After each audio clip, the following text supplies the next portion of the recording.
Available for release. This is State versus Christopher Gregor, case 21-1881. Would counsel please put their appearances on the record?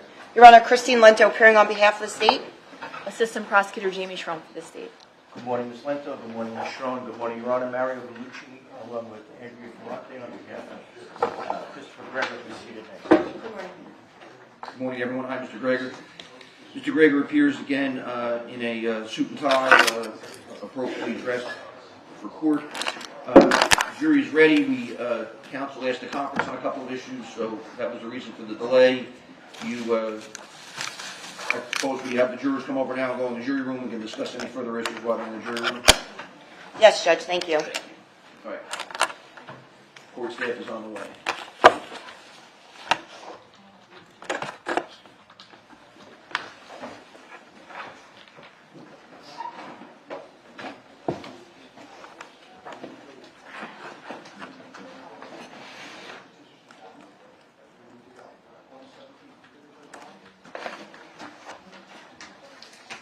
Judge, when the jury goes in the back, before we bring them back out, can I just test sound?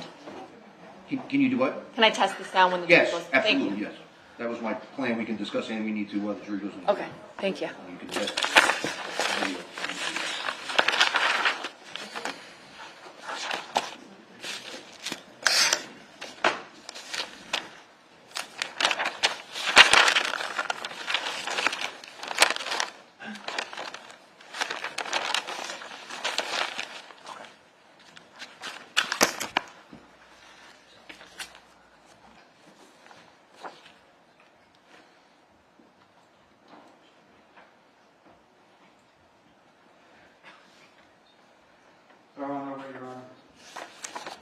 Thank you, Corporal Ben. Do you have everything you need? Yeah, we just have the videos to play and that's it. Okay, probably shows this one, right?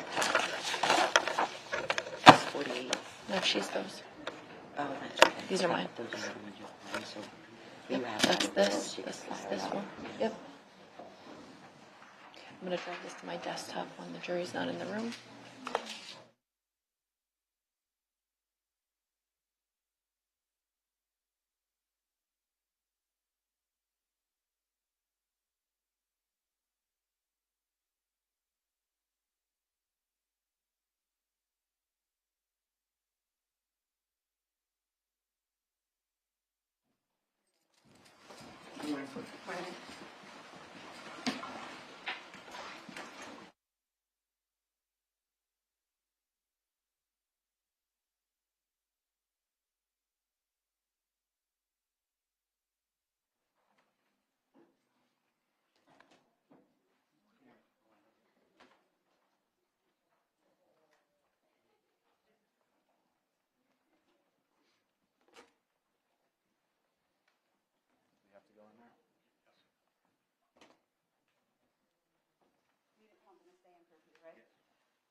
It's 9:36 a.m. The jury's in the jury room.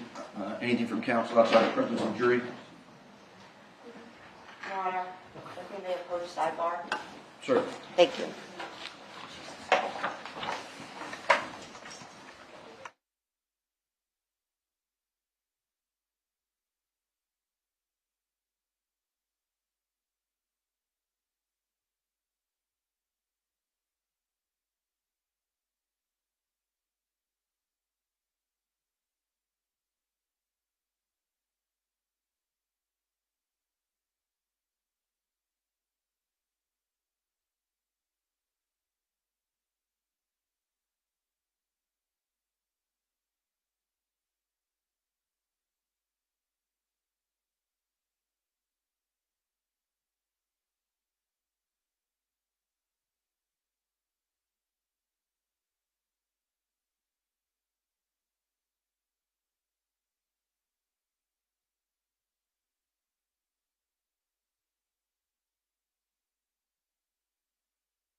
Council asked to speak in chambers this morning about various scheduling difficulties with respect to witnesses. We've decided that we're going to go with the state's witnesses today, see how far we get, and then make a determination about tomorrow and later in the week as well as next week.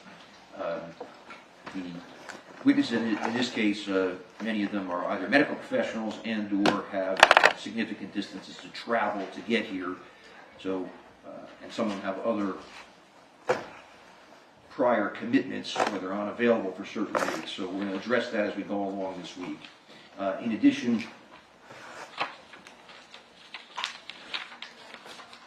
court anticipates testimony is going to come out with respect to the defendant being in the state of Tennessee and perhaps elsewhere after April 2nd, 2021. We previously had various 104 hearings outside the presence of the jury on that issue, and counsel had asked me to defer a final decision until such time as the trial testimony occurred. Accordingly, I need some time outside the presence of the jury, either at the end of the day today, to put some more findings on the record. Mr. Gallucci, we already marked as Court Exhibit C4 proposed charge on an allegation of flight. Is it correct that you have no objection to me placing those additional findings on the record after the fact? I do not, Judge. Thank you. And then last week I read a charge to the jury on the photographs from the autopsy.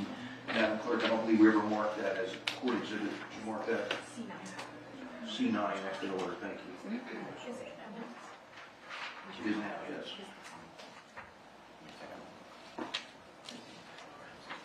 And then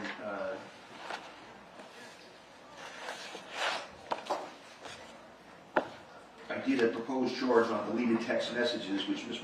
Mold is going to print and give to you right now. We anticipate Sergeant Coles is going to testify consistent with his prior testimony at a 104 hearing about the deletion of text messages from the defendant's phone.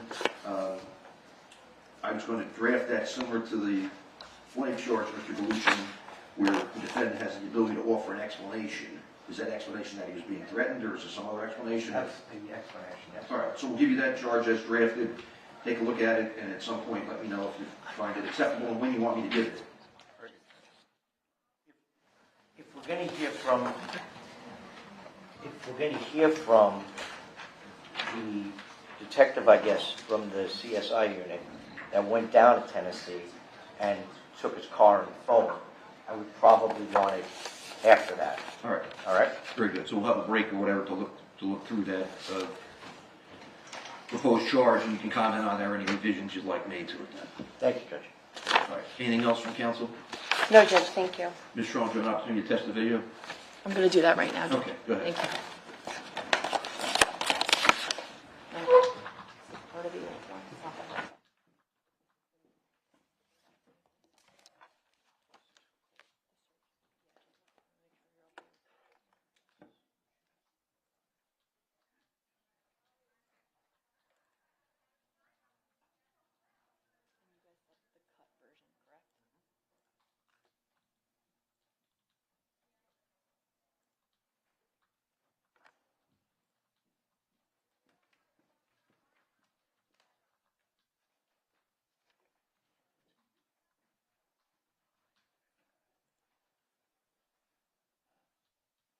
The TV is not set to be connected to my computer, but it is. It might be, until we put it back. Can you check that Madam Clerk?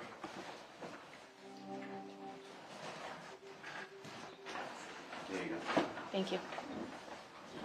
Jan 1553, may I please have your name and your contact number? And what's your address at home? It's 900 Farmgate Boulevard in North. Is that good enough?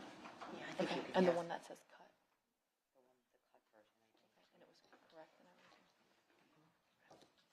That's when you got from Carol, right? You want to listen to it again?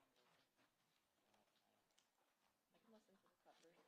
Mariam, do you want me to play the cut real quick so we can see how it sounds? Good morning, you've reached New Jersey Child Abuse Hotline. This call will be recorded for quality assurance. Judge, we're just making sure on this that everybody agrees about the cut version. Please have your name and your contact number. Sure, it's Chris Gregor, my number.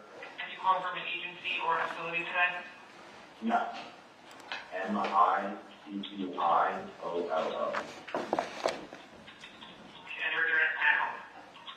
It's 900 Barngate Boulevard North, unit 903 in Barngate. Your home.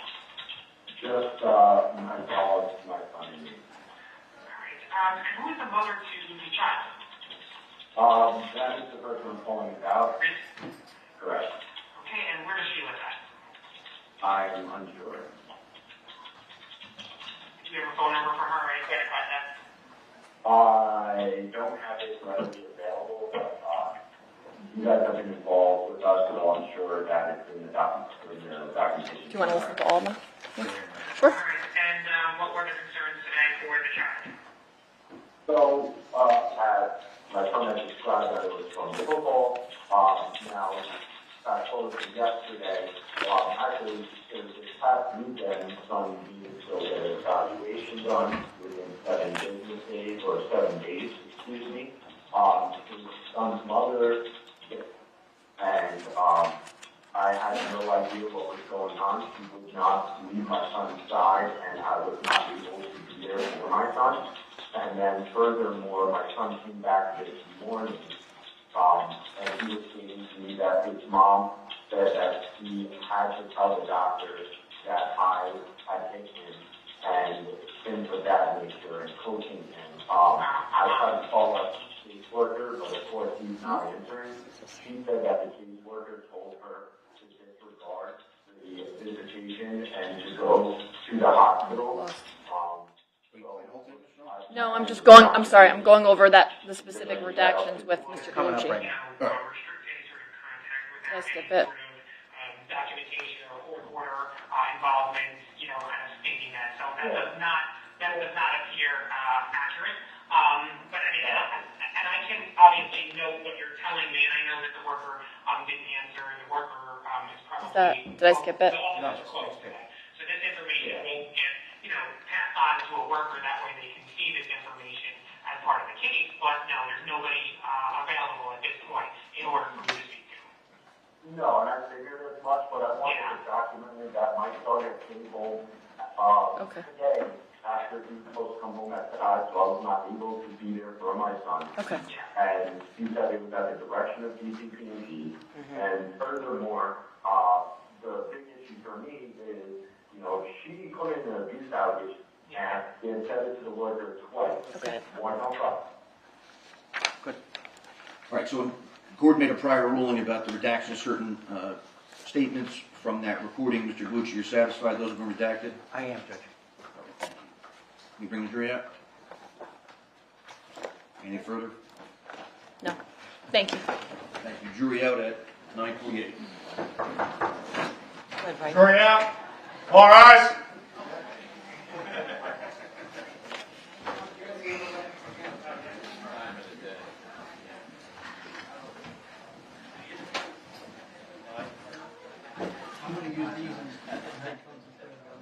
Okay. You do that.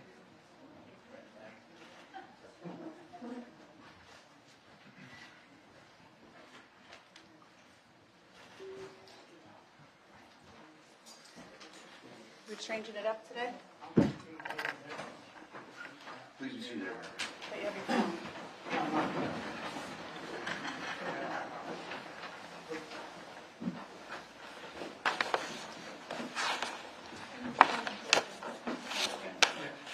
Your Honor, he has his phone because it helps control his hearing aids. So, sir, I recall what you're saying now. You want to be able to use that to amplify the sound?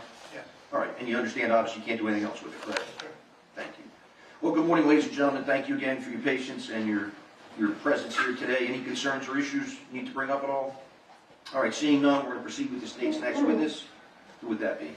Your Honor, the state will call Lindsay Carnaval, please. Thank you. Lindsay Carlisle.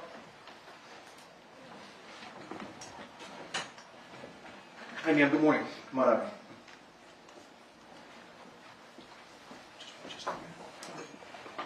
I just ask you to remain standing, face the court reporter. She will swear you in. If you'd raise your right hand. Do you solemnly swear the testimony you're about to give in this proceeding or affirm this testimony about to give in this proceeding will be the truth, the whole truth, and nothing but the truth. Thank you. Have a seat. Please state your full name. Lindsay Carnival, And your last name. Carnevale. Thank you. Ms. Lento. Thank you, Judge. What is your occupation? I am a registered nurse, And where do you work? Southern Ocean Medical Center, And what department do you work at? in the emergency room. And before you worked at SOCH, where did you work? I recently went to Jersey Shore and worked in the NICU for a little while. It wasn't suitable for me. I like being in the emergency room, so I went back to SOCH. Okay, and how long have you been a registered nurse for? Almost 4 years.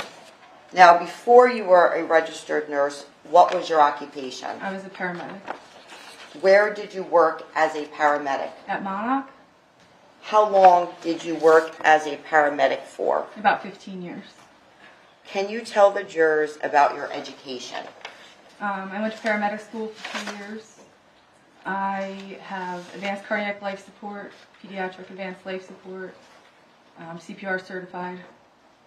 And you have a bachelor's degree. I do. I have associates and a bachelor's in nursing. And what about an associate's degree? I do. And what certifications do you currently hold? And can you just keep your voice up a little bit so we can hear you back Oh, here? sorry. I hold the ACLS, Advanced Cardiac Life Support, Pediatric Advanced Life Support, my CPR, which is Basic Life Support. Now, calling your attention to April 2nd, 2021, at approximately 3:53 p.m., did you treat a patient at SOCH named Corey Michello? I did. Had Corey been admitted into the emergency room at that time? He was. Do you remember Corey? Of course I do, yes. Who brought Corey into the emergency room that day? His father. When Corey was admitted into the emergency room, what room was he taken to? In room 6. What nurse brought Corey to room 6? Bill Doyle. Were you Corey's assigned nurse on April 2nd, 2021? I was. Where did you first observe Corey in the emergency room? In room 6. Was Corey's father inside room 6 when you first saw Corey? Yes. Did you speak to Corey's father? Yes. Did you learn his name? Yes. What was Corey's father's name? Chris Gregor. What were your immediate observations of Corey's condition in room 6 at the emergency room? Corey was very lethargic, pale. He was very sick. Were vital signs taken? His temperature was 96.9, I believe. And what about blood? Was that drawn? Yes. When Corey was initially in room 6 of the emergency room, what was the defendant's demeanor? He showed lack of emotion, kind of emotionless. While you were in room 6, who else was present in the room? Dr. Pichotti and other nursing staff. And what about Nurse Doyle? Yes. And did he stay in the whole room or did he leave? He left. And when you observed Corey in room 6, did you see any bruising on his body? Yes, we did. Can you tell the jurors what bruising you observed? I observed a bruise on his chest, a bruise under his chin, and one on his temple, his left side temple. While you were in room 6, did medical staff speak to the defendant about a case history relating to Corey? Yes, we did. And what did the defendant say about the bruising? He said the bruising was from Corey playing football and riding his bicycle. What did the defendant say about Corey's mother? That she was a drug addict. What did the defendant say about contacting Corey's mother at that time? He said that he did not want her contacted. And what did the defendant say about Corey being at Jersey Shore Medical Center? That his mom had had him there the night before. What did the defendant say about Corey's symptoms before he was brought into the emergency room? That he had been vomiting and he was complaining of light and body pain. Now, that information, did you provide that to someone? I did. And who did you provide that information to? My nurse manager, Jenna Shaw. And was she working that day? She was. Did the defendant leave room 6 of the emergency room? He did. And what was Corey's condition? Corey was very sick. He mumbled a couple words to me. He seized. Can you tell the jurors what happened regarding Corey's treatment at the emergency room and his condition? Corey seized, and then his heart stopped. He had stopped breathing. So we initiated CPR. Dr. Pachati intubated him, where he put a tube in his trachea and into his lungs, and ventilation was provided along with CPR. And what type of CPR was administered? Pediatric CPR, And why was pediatric CPR because he was administered? a 6-year-old little boy. And what is pediatric CPR? It's one hand on the chest.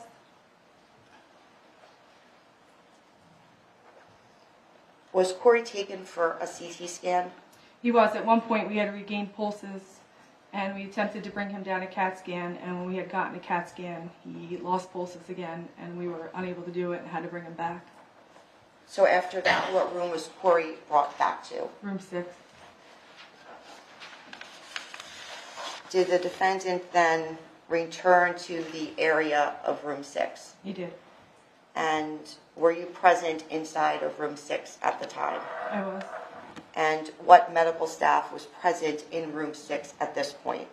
Dr. Pachati, there was some techs and other team members. Did Dr. Pachati exit the room? He did. And what was happening with Corey's condition at this time? Corey was not breathing. His heart was not beating. He was basically dead at that point. Did the defendant then re-enter the room at Soch? No. At approximately 4:51, did the defendant re-enter the room at Soch? He did at that point, yes. And were you present at that point inside of room 6 with Corey? Yes, I was. And what was Corey's condition at that time? His heart was not beating and he was not breathing. Did the defendant exit room 6? He did. And did the defendant then ever come back to room 6 again? No, he did not. And who stayed with Corey? We did. We were the only ones with him. What time was Corey pronounced? 5:03 p.m. And were you present in the room? I was. While Corey was at the hospital, what, if any, observations did you make regarding any type of bleed or a GI bleed? There was no bleeding present.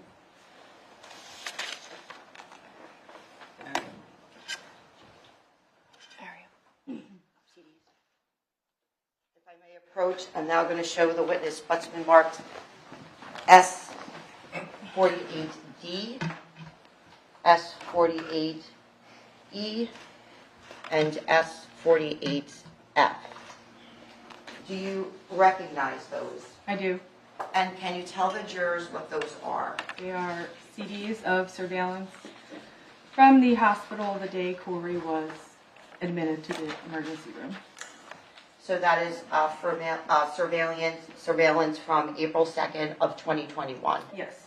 And that would be the day that you were the nurse in regard to Corey's care. Yes. And you are familiar with the location that is depicted. Yes. And you are also familiar with the persons who are depicted on these surveillance videos. Yes. Your Honor, permission to play, publish, admit into evidence S48D, S48E, and S48F.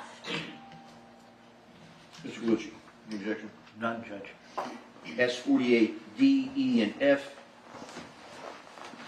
in evidence. And permission to publish granted. Thank you. D, E, and F.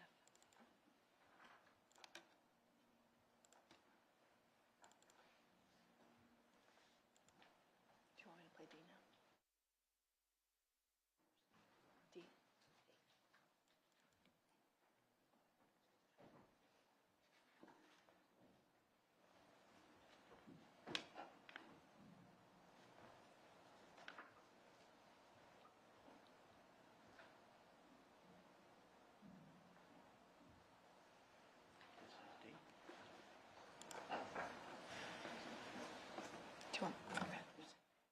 tell the jurors who is located on that video?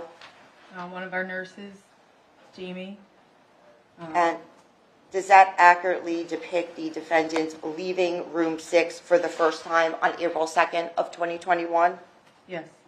And there was a timestamp on that video? Yes, there was. And is the timestamp accurate that was on that video? No. You can now go to the next video, please.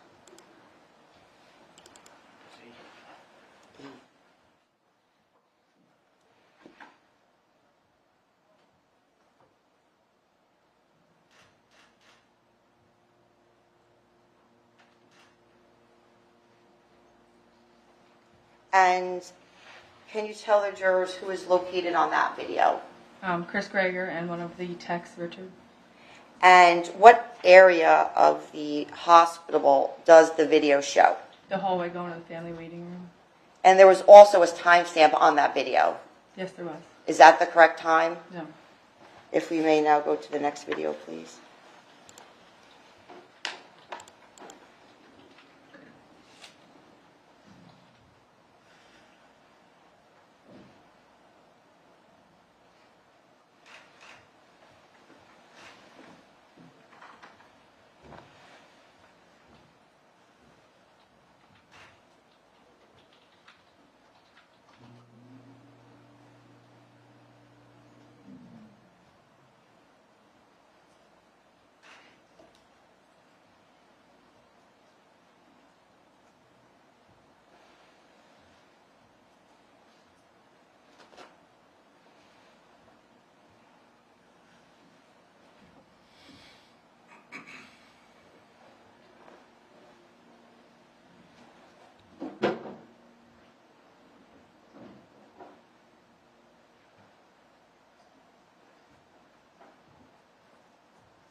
Now, can you tell the jurors who is located on that video?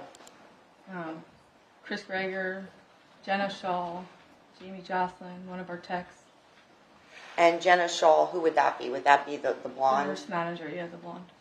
And does that video accurately depict the defendant entering room 6 where you were located with Corey? Yes. And does that video accurately depict the defendant entering room 6 where you were located with Corey? Yes. And can you tell the jurors what was going on with Corey's condition during the time of that video while inside room 6? We were providing CPR and breathing for him. And did you see a machine present in that video? Yeah, Jamie went to grab a Doppler And what would be the purpose of the Doppler? to see if we can find pulses that we can't feel. And this would have been at approximately 4:51. I believe so. And after this time period, did the defendant then ever come back into room 6? No. And about how long was Corey treated at SOCH before he was pronounced? About an hour and 20 minutes. Thank you, Judge. No further questions? No, Judge, thank you. Mr. Gould. Right. I'm sorry. Remember, the jurors on the end have to hear you, so.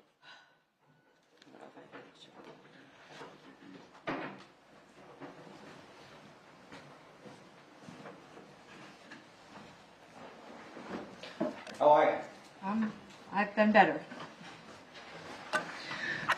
So, when Corey was brought in, you were the nurse in charge of his care? Yes, he was my patient. So would it be fair to say that at about 4:02, are you familiar with the record right away? Have you ever read the chart? I looked over the chart, yes. Okay, so you're aware of the fact that at 4:02 is when he was admitted in critical condition? Yes? Pretty critical when he came in, yes. Okay. And at that time, would you take his oxygen level? Yes, Okay, do you recall what his oxygen was at that I point? do not recall. Do we have the medical records? I have my copy, but I need them from her. Can I borrow them and give it to her and then give it back to you? Well, I would like to have a copy for myself. Can we make a copy of this? You can look for another copy.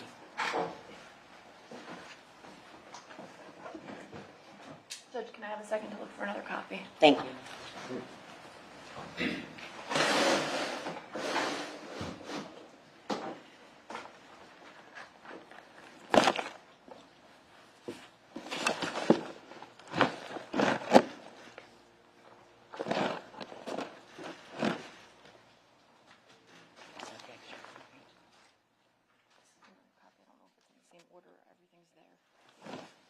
Thank you. Ma'am? Sir, Can you just take a look at that and tell me what that is? just tell us what the ticket number is on there, then, please. This On the bottom right corner, red. 547 or S47? S47. S47. Is that the hospital record of Corey Mitchell on 4221 at Southern Ocean Medical Center? Yes, Okay. And you were the nurse, so you know what that is, right? yes, Okay, and I'm sure you have notations in that record, am I right? yes. Okay. Now that you're not the person, from what I understand, there's also a scribe present? There's a scribe Okay. for the physician. Right, so the scribe, while the physician's doing whatever he's doing, the scribe is taking down the information so the physician can do what he's doing, right? Yes, I believe so. I don't do their job, but yes. But you're a nurse, right? Mm-hmm. Okay, so how long you been a nurse now? 4 years Okay, almost. and you've been in the emergency department, I'm assuming, before, right? Yeah. So do you know what a scribe does or doesn't do? I know they jot down notes from the doctor. Okay, so that's what they do. They don't take down your notes though, do they? No, Okay, you take down your own notes? yes. Okay, is there an indication as to what Corey's oxygen level was when he arrived at that hospital? I would have to find the vitals in here. Okay.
Yes, the initial one says 85%. What's normal? What's normal? 92 to 100. So he's 7 percentage points lower than what's normal, right? Correct? Okay, so that's consistent with the child being shortness of breath, right? Not necessarily. Could have not been on his finger correctly or not recording correctly, Well, which did you- happens often. Okay, well, you're the nurse, right? Did you check to see if that was going on? We were more worried about him and keeping him alive, and So he was you- very lethargic. Well, lethargic Mm-hmm. and loopy, would that be a condition of a low oxygen level? Yeah, hypoxic. Okay, so if he was hypoxic, that would be a concern of yours, am I right? Of course. Okay, if he's loopy and tired and has shortness of breath, and you see there's a low oxygen level, is that an indication that you put the thing on wrong, or the thing is telling you, the whatever you call it, is telling you that the oxygen is low? Corey wasn't short of breath. He wasn't struggling to breathe when he came in. Okay. But he was He was lethargic. lethargic, and that's a sign of low oxygen, am I right? It could be. Okay. So you're getting a low oxygen level, aren't you? Mm-hmm. Okay. So now he goes into cardiac arrest, basically, right? Yes, sir. Okay. And who performs CPR? One of our techs. Okay. And the tech, you said, does a one-handed CPR because she's a child, right? Yes, sir. And generally, when you do CPR on an adult, you can almost break ribs, am I correct? CPR is a life-saving measure. Yes, Right. we do what we can to save a life. Okay, I got you. But on a child, it's different, right? You just use one hand. Right. A child's ribs, you're not going to break because they're probably malleable at 6 years old. Would you agree with me?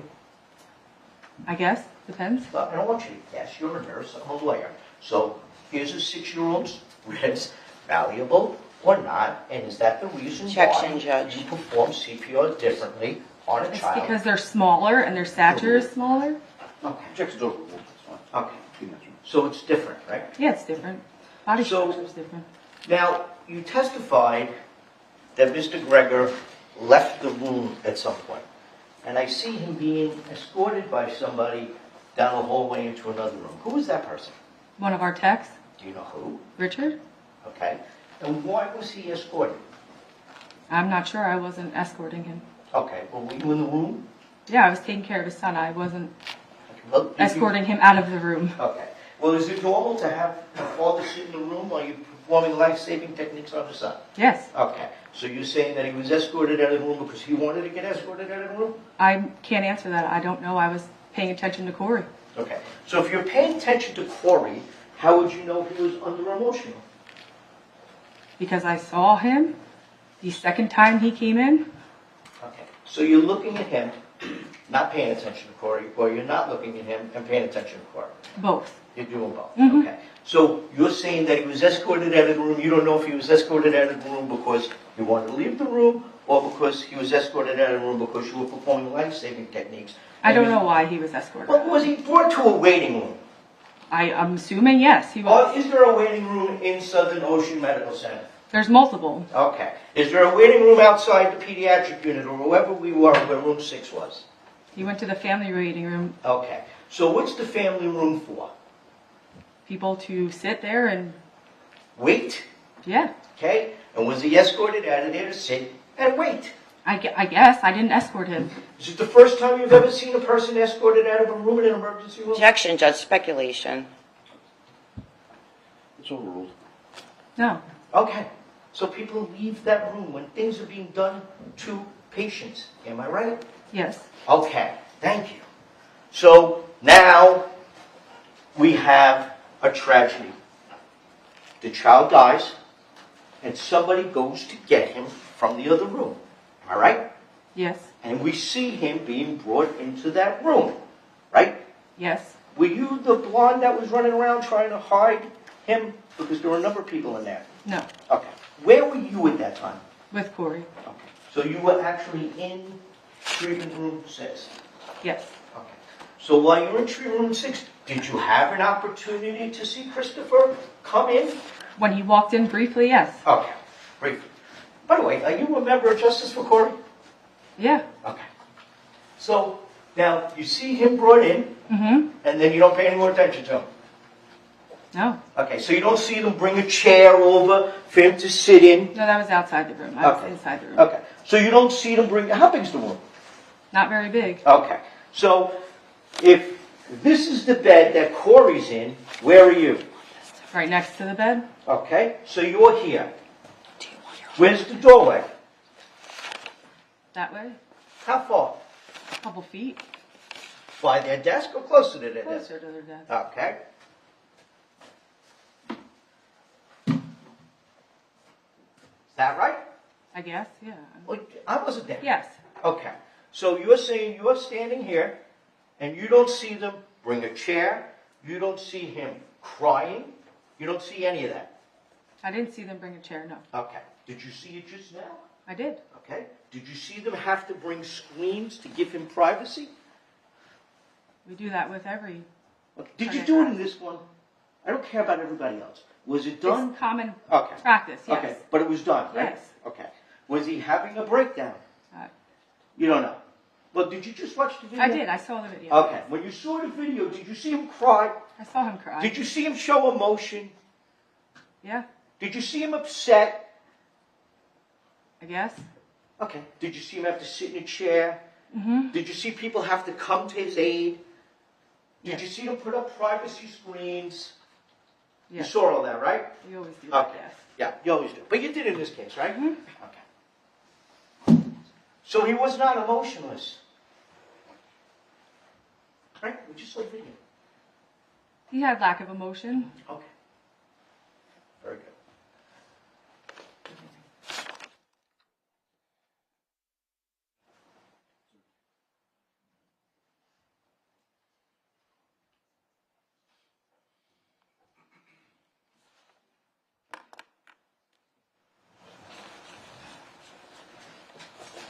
As the nurse, by the way, you said he had 2 bruises. Do you know how he got those bruises?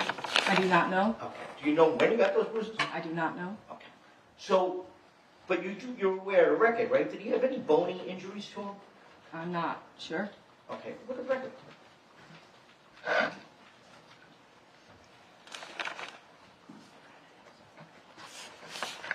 I don't read results, but I can look through these. Judge, Well, if it's outside your purview, I don't want you. Well, don't. the question would it refresh your recollection? Yeah. If it doesn't refresh your recollection, then having to read the record is nothing more than hearsay. Right. Would it refresh your recollection to look through the record to see if he had any? Yeah, but I don't know what happened after. Like, so I can look, but No, Well, only if you had the No. recollection previously and the records would refresh your recollection. no, You I didn't don't know have. previously. I don't know. All right. Just aiming. thank you, Judge. Thank you. Thank you. Any read away? Where was the defendant located when he was emotionless? In the room, in the room. Now, when the defendant left the room, was Corey deceased at that time? No, we were still providing life-saving care. There was no pronounced death. Yeah. Thank you, Judge. No further questions. Anything further? Maybe.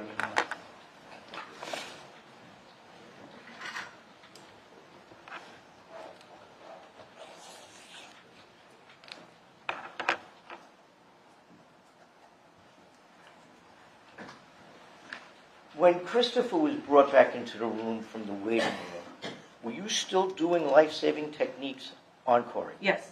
Okay. So when he walked in, he was a witness to what was going on at the time. Yes. Okay. And that's when he reacted the way he reacted. Yes. Now, did there come a point where you stopped those life-saving techniques and then he was told that Corey had passed? No. Okay. Thank you. No further questions, Judge. Thank you. Thank you. Do this? Yes, certainly. Officer Ben will get back to Ms. Lamb. Thank you.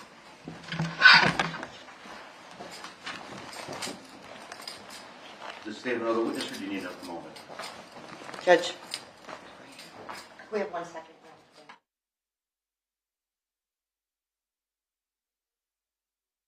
Sure. Ladies and Thank gentlemen, why don't we just take a 5-minute break? Go in the jury room, don't discuss the case, we'll have you back out. All right. In a couple minutes. Thank you for your cooperation.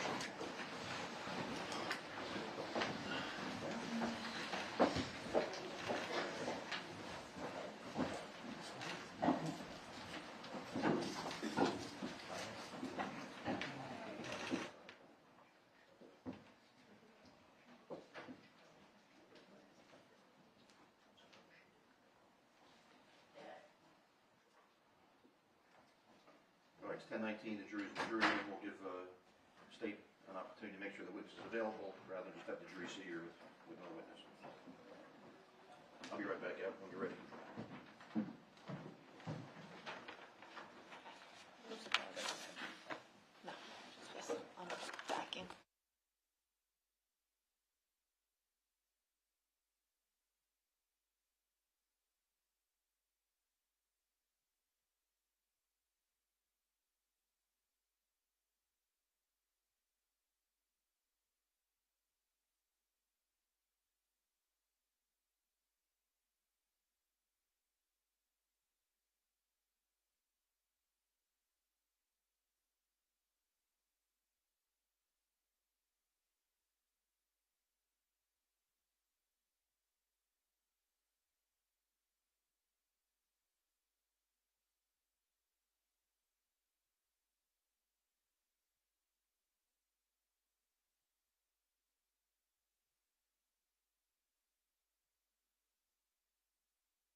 Before we bring the jury back out? No, Judge, thank you. State of the next witness? We do, Judge. The state will call Richard Cicerone. Please do that again in front of the jury. Yep, thank you, Judge. 10:32, Corporal Bennett to bring the jury up. Jury out.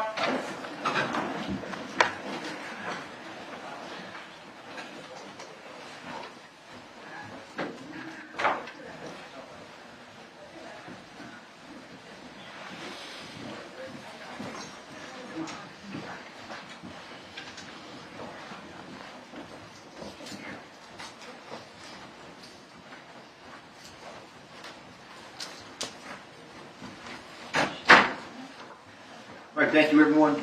State's going to call its next witness. Ms. Linto. Thank you, Judge. The state will call Richard Cicerone, please.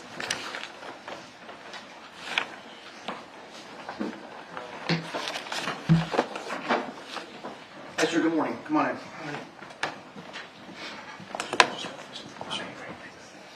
If you could raise your right hand, face the court reporter, she will swear you in, sir.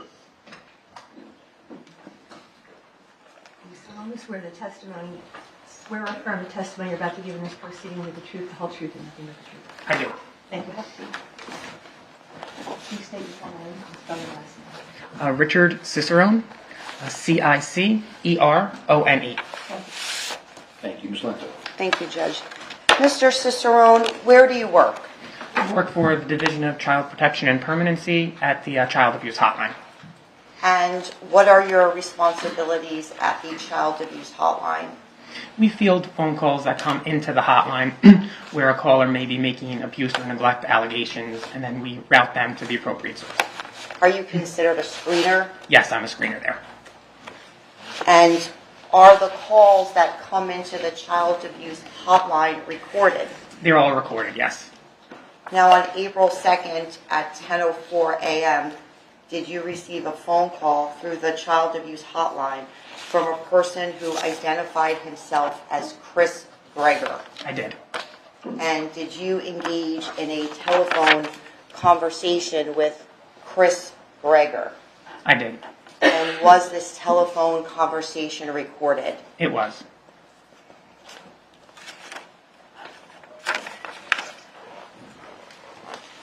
I'm now showing you what has been marked S45A for identification purposes. And do you recognize that? I do. And can you tell the jurors what that is? It's an audio recording from that date between myself and the defendant. Okay. And what you have in front of you, that's actually a flash drive. Correct. And the contents of the flash drive are what? The audio recording of myself and the defendant from that date. Okay.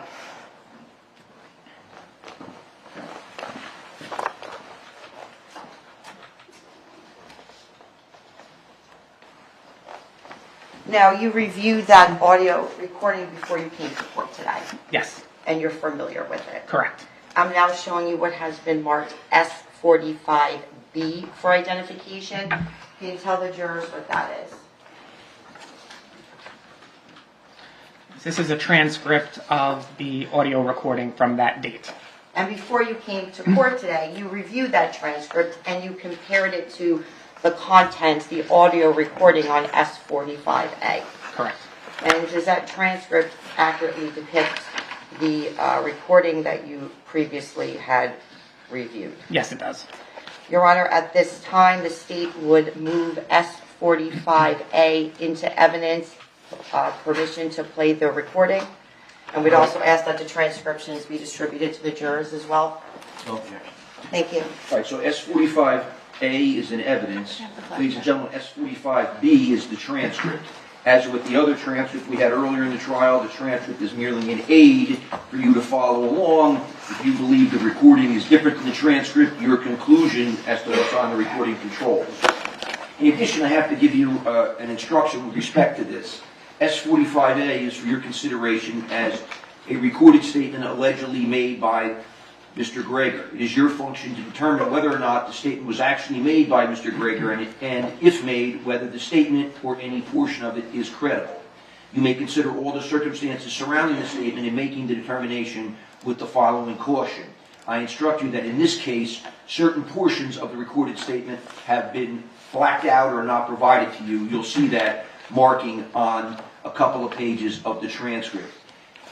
You may only consider those portions of the statement which are being admitted into evidence, and you must not speculate as to the contents of the omission or the reasons for the omission. As always, I'll give you that instruction at the very end of the case as well. Please go ahead. Thank you, Judge.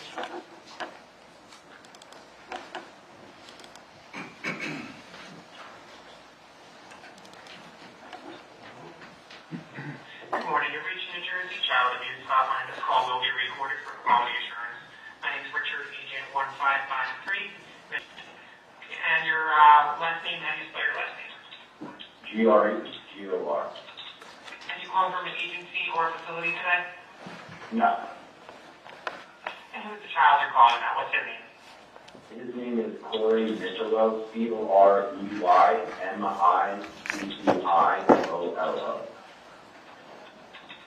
And it was Corey, you said C-O-R-E-Y? Correct. Okay, and what's his date of birth?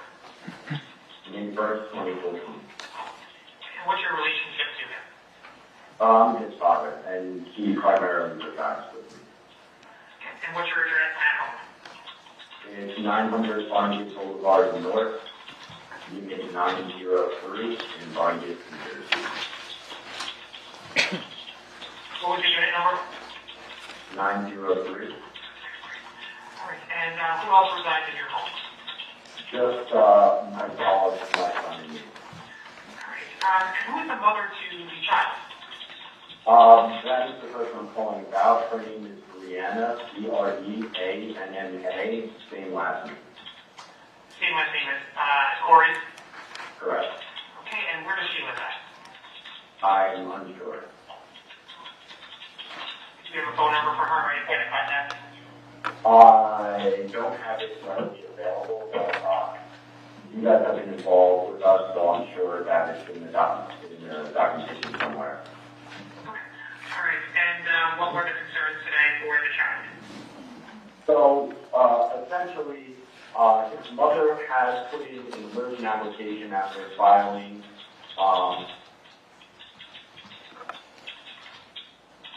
For custody of the child?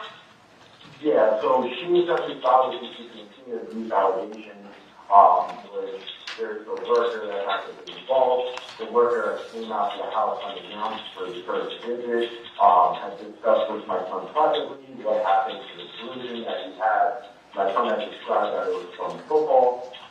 Now, fast forward to yesterday, actually, it was this past weekend, my son's mother had she had an entire weekend, and she had called DTP on Friday. She called again on Sunday, which kind of made no sense in my mind, considering she had him that entire time.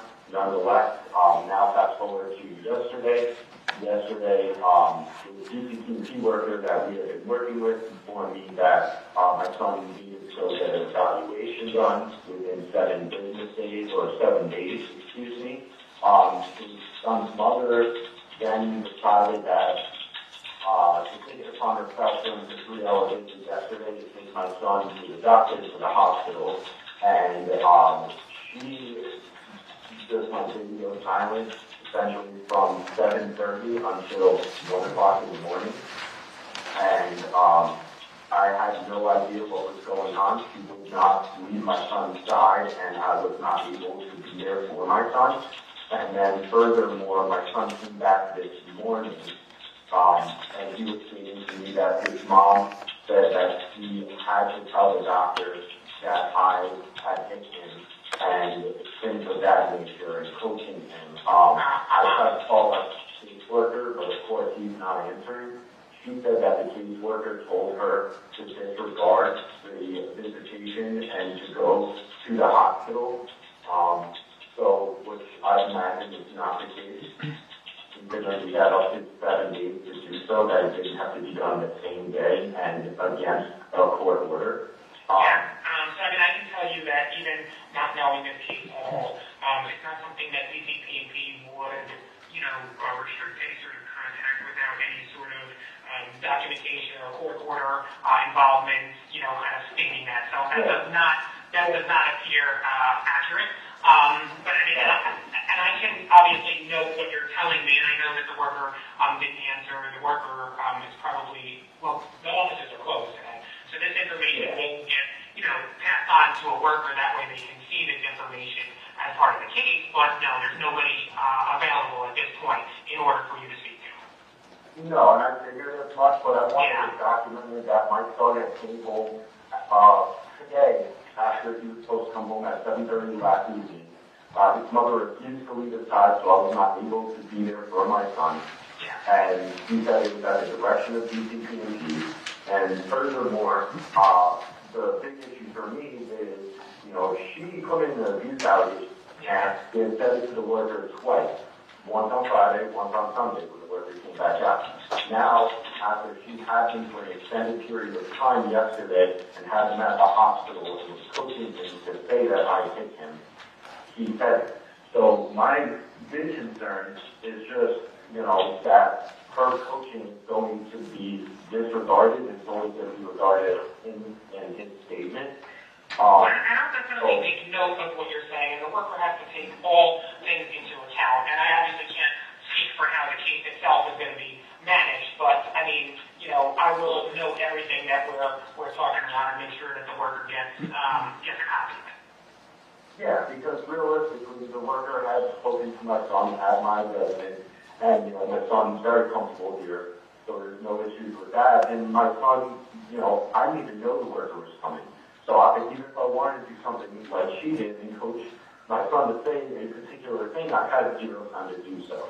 Yeah. So, I just wanted documenting that he came home and one of the first things the first two things he said to me is, I don't want to go with my mom anymore. She's going to try to take me away from you.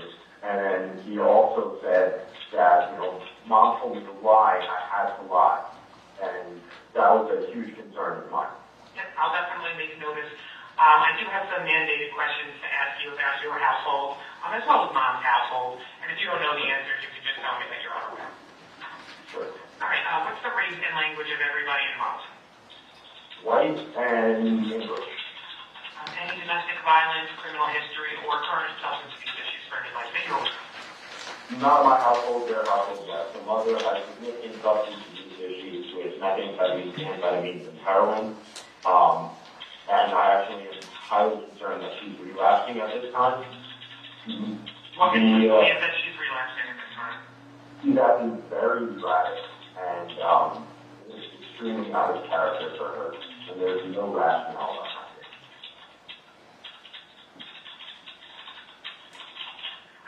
Any special needs, disabilities, or diagnosed mental health issues?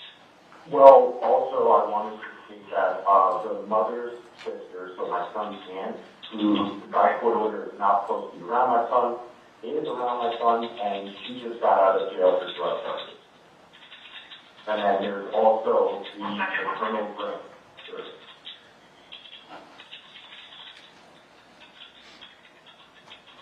Any indication that the aunt is using around the child, and what's her name, actually? Her name is Nicole Mitchell, and last name. No indication that she's using around him, at least that I'm aware of. And what were you going to say about the grandparent? Maternal grandmother's boyfriend who also lives at the household is a two-time felon convicted felony assault. And he is by court order not supposed to be there as well, but he is every time my son is there.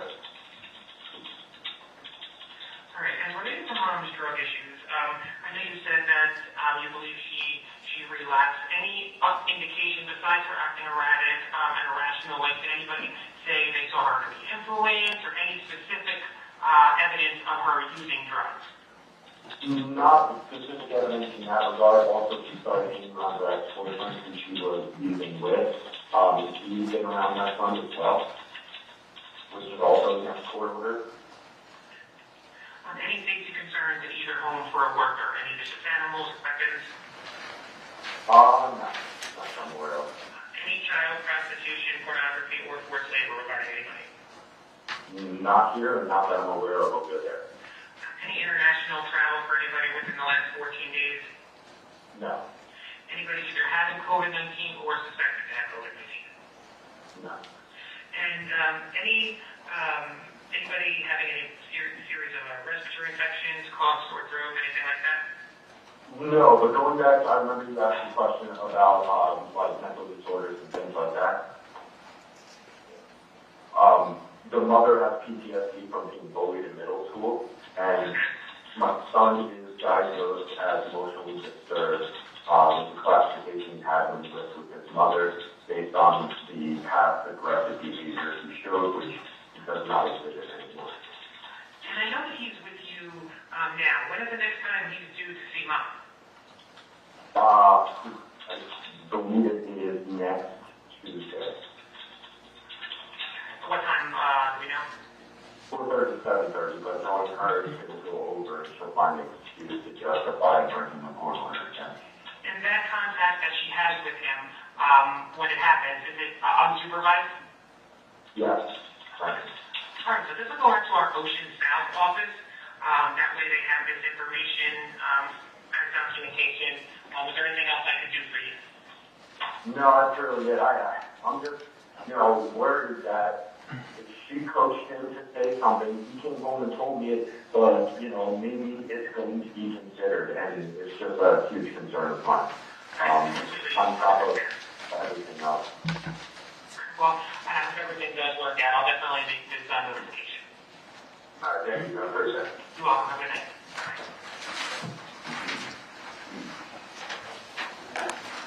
Mr. Cicerone, is that your voice on that recording? Yes, it is. And does that recording accurately depict your phone conversation with the defendant on April 2nd, 2021 at approximately 10:04 a.m.? Yes, it does. No further questions, Your Honor. Thank you, Mr. Lucia. How are you, Mr. Cicero? Good, thank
Thank you.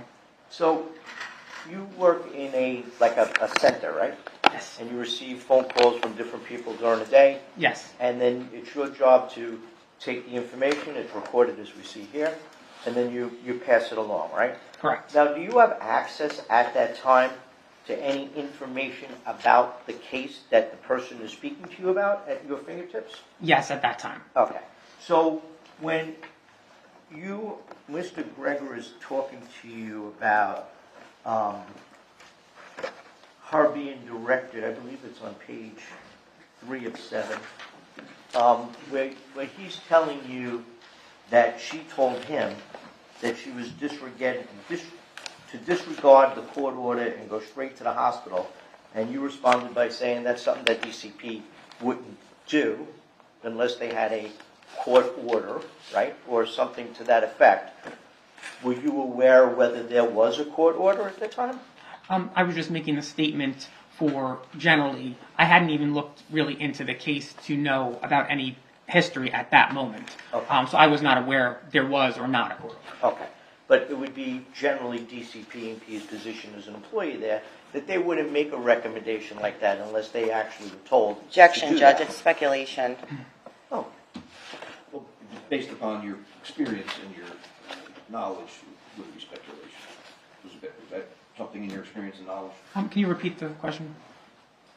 within your job purview, is it known to you whether DCP&P would do exactly what you just said here, where you said, I can tell you that even not knowing this case, it's not something DCP&P would you know restrict any sort of contact without any sort of documentation or court order.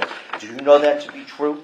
So there are times where, not necessarily with a court order, but other plans that DCP&P may put in effect, which may restrict contact between a parent and a child. I didn't know in that specific case at that very moment whether that was the case or not. So you were unaware at the time you were taking this call whether there was any restriction whatsoever? Correct. Now, how would you say my client's demeanor was during that phone call? When I refer to the call, honestly, he presented information that was concerning for him relating to, we all heard the call, relating to concerns that mom was coaching the child. He seemed concerned about that. Okay, he wasn't aggressive, right? He was not aggressive. He seemed like a concerned father. Correct. Nothing further, Judge. Thank you. Any redirect? Did the defendant say on that phone call that he made at 10:02 that Corey was injured? No, he did not say anything about it. Did he say in that phone call that he made at 10:02 on April 2nd that Corey was sick? No. Thank you. Nothing further, Your Honor. Anything else? No, Judge. Sir, thanks so much for coming in.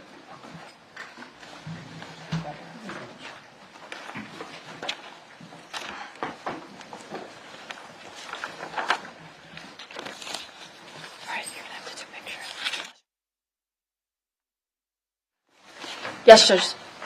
Who's gonna? The state would like to call Mike O'Hearn.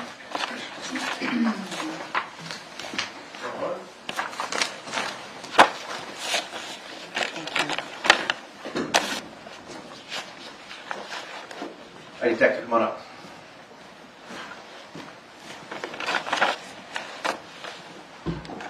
Please raise your right hand. The court will swear you in. Do you solemnly swear or affirm the testimony you're about to give in this proceeding will be the truth, the whole Yeah. truth, nothing but the truth? Yes, I do. Have a seat, please. You state your full name and spell it all. Michael O'Hearn, and it's O''Hearn. Thank you, Mr. Rowan. Thank you, Judge.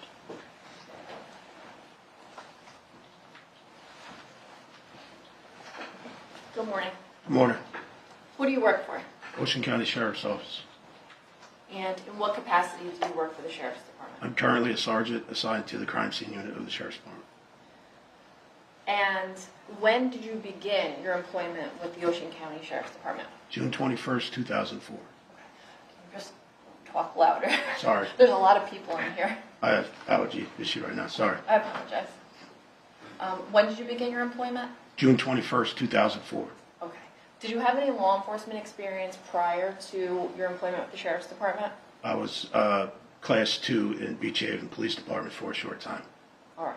And in order to become employed by the Sheriff's Department, did you have any specific training? I went through the Ocean County Police Academy. Okay. And did you continue training since you became a officer detective in 2004? Yes. Okay. Once I was assigned to the crime scene unit, I attended a 6-week crime scene investigation course with the New Jersey State Police. All right. And did you continue your training since then? Yes. All right. Could you give me some examples of the trainings that you've attended since then? Yes. I've attended a medical legal death investigators course in St. Louis through St. Louis University. I've attended a basic arson course investigators through the Division of Criminal Justice. I attended a shooting reconstruction course, an advanced shooting reconstruction course, and there's various others. Approximately how many investigations would you say you've been involved in since being assigned to the crime scene unit? Say thousands.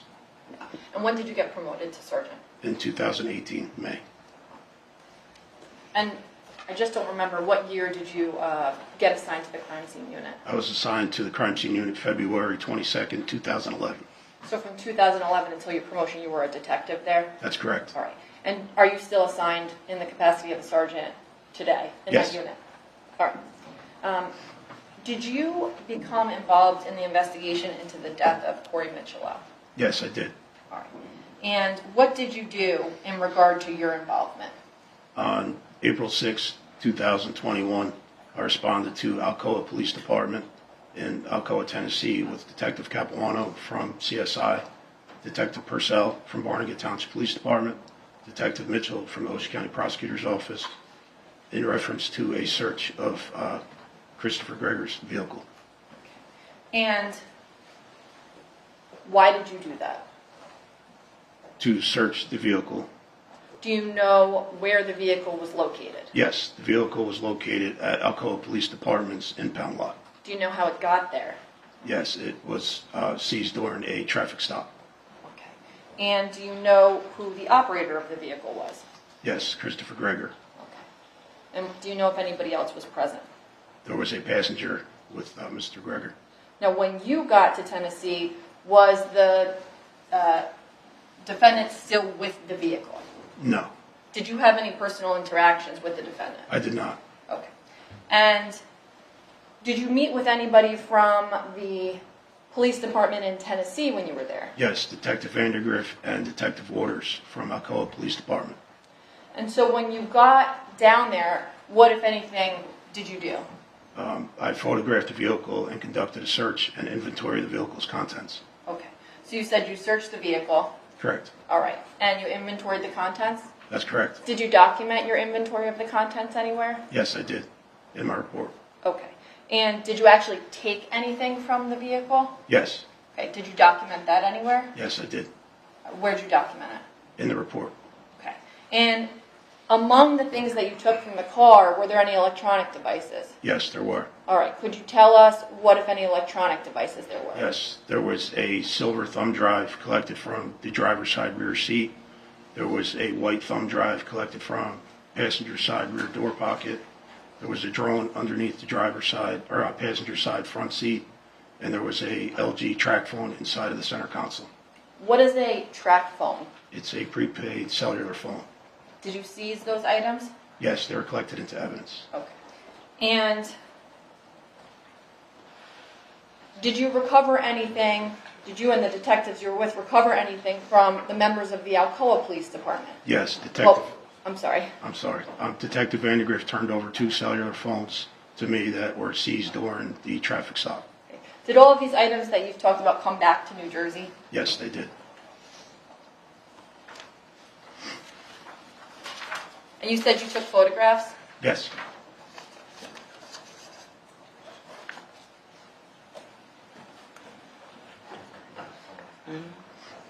Mr. Gucci.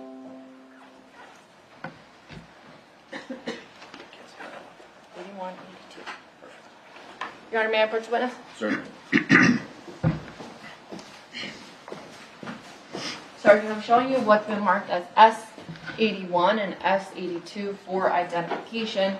Do you recognize those photographs? Yes, I do. Are those photographs that you took in Tennessee on April 6th? Yes, they are. Okay, briefly, could you tell me what S81 is? S001 is an overall photograph of the exterior of the vehicle from the front. Okay, and could you just, for our purposes, tell me what S82 is, briefly?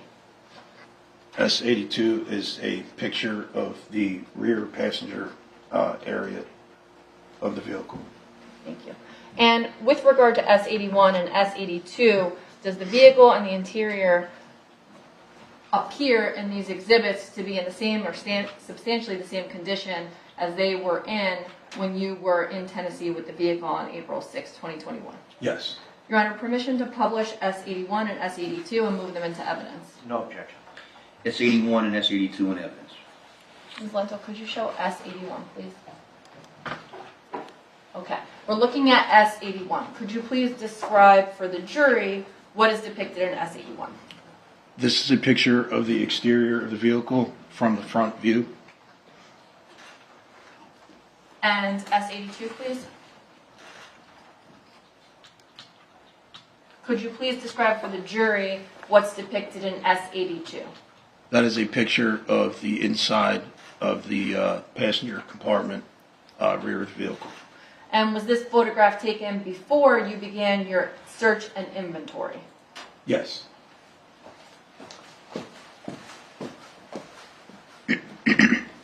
Other than the involvement that you just described, did you have any other involvement in this case before or after the events on April 6, 2021? No, I did not.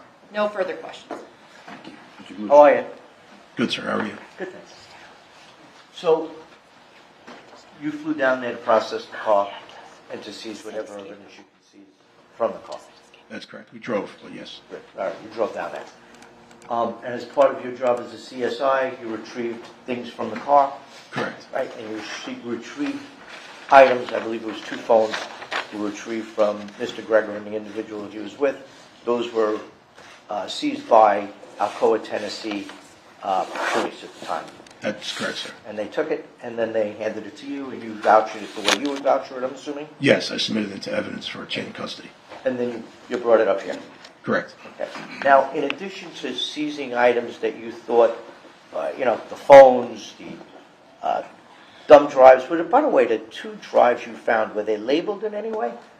I don't recall, sir. Would it be in your report? No. Okay. So, did you also process the car to see if there was any evidence in the car? Yes, sir. Okay. Did you find any blood evidence in the car? No, sir. Okay. Did you find any children's clothing in the car? Any children's clothing? I don't recall. I'd have to review my inventory. Do you have that? I don't have a copy of my report, sir. Did you receive anything when you processed the car of evidentiary value? Yes. Would you receive? From the car. We collected the electronic devices. There was a bottle of GNC niacin pills from the passenger rear door compartment, and there was a track and field pole and a baseball bat. Okay. And you took all those and processed them, and then you sent them to the lab? Yes, sir. Okay. Do you know if the lab processed those items? No, sir. No further questions, Judge. Thank you. Any regret? No, thank you. Detective, thanks for coming in. Sorry. Thank you.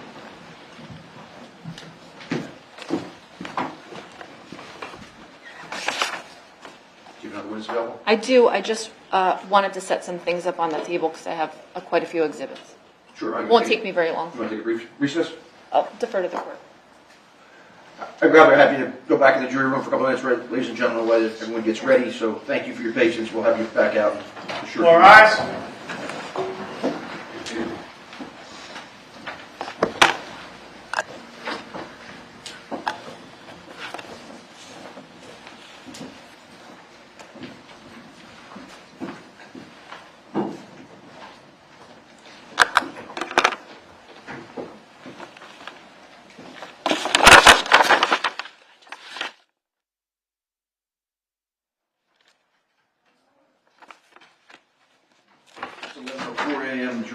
Jury Room. Can I see counsel at sidebar?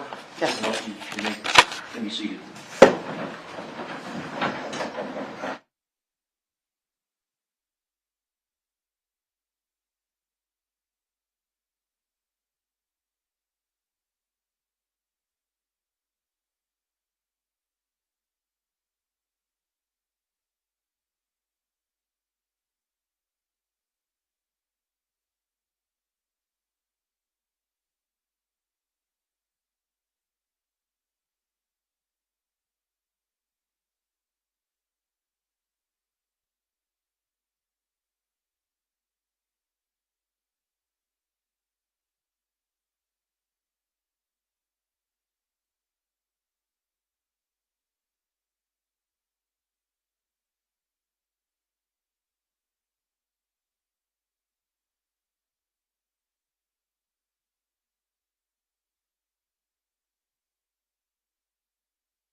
Late, I read a limiting instruction regarding the redacted recording. Madam Clerk, I ask you to mark that as Exhibit C next in order.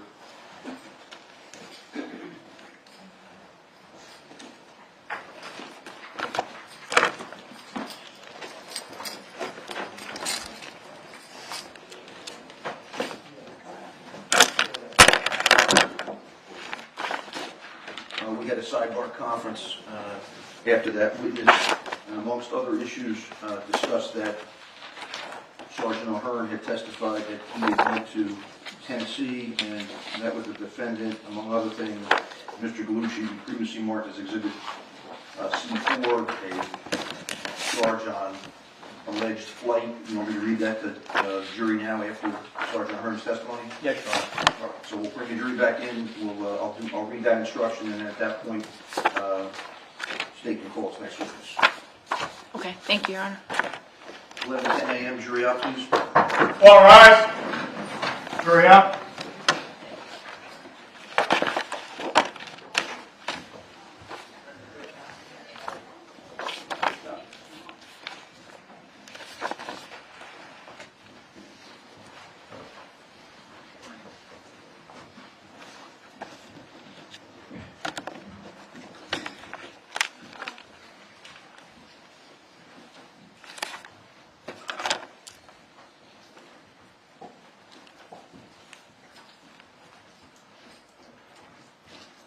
Thank you. Please be seated.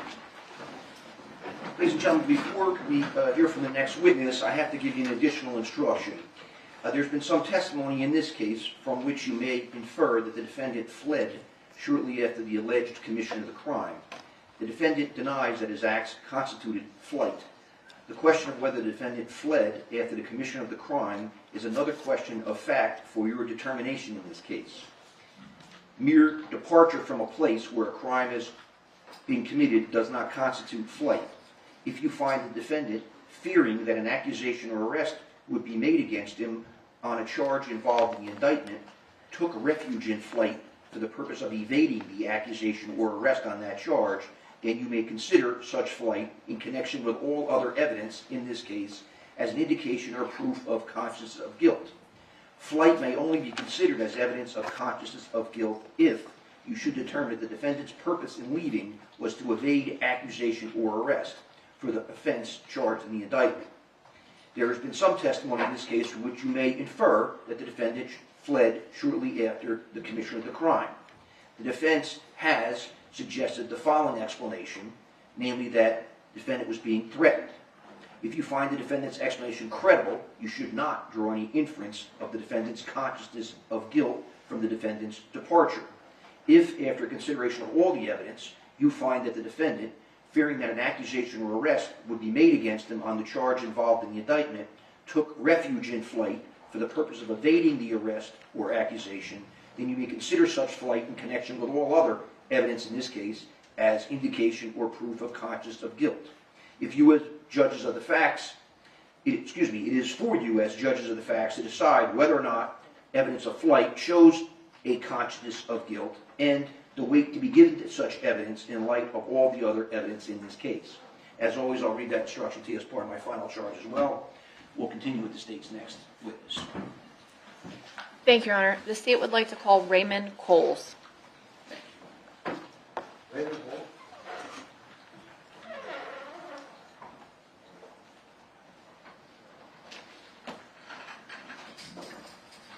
Hi, Sergeant, come on in. Thanks, sir.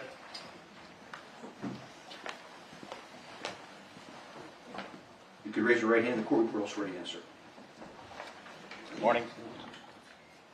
Do you solemnly swear or affirm the testimony you're about to give in this proceeding will be the truth, the whole truth, and nothing but the truth? I do. Thank you. Have a seat, sir. Thank you. Please state your name and spell your last name. My name is Raymond Coles, Coles. Ms. Trung. Thank you, Your Honor. Sergeant Coles, if you can, because we have a court reporter today, just speak slowly enough that she can transcribe what you're saying, so we're not just being audio recorded. I have a habit of doing that, too. Yes, ma'am. Thank you. So where are you currently employed? I'm currently employed by the Ocean County Prosecutor's Office. In what capacity are you employed there? I'm the sergeant of the Digital Forensic Laboratory.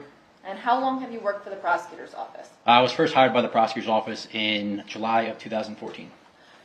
And what different roles and assignments have you held while employed at the prosecutor's office since then?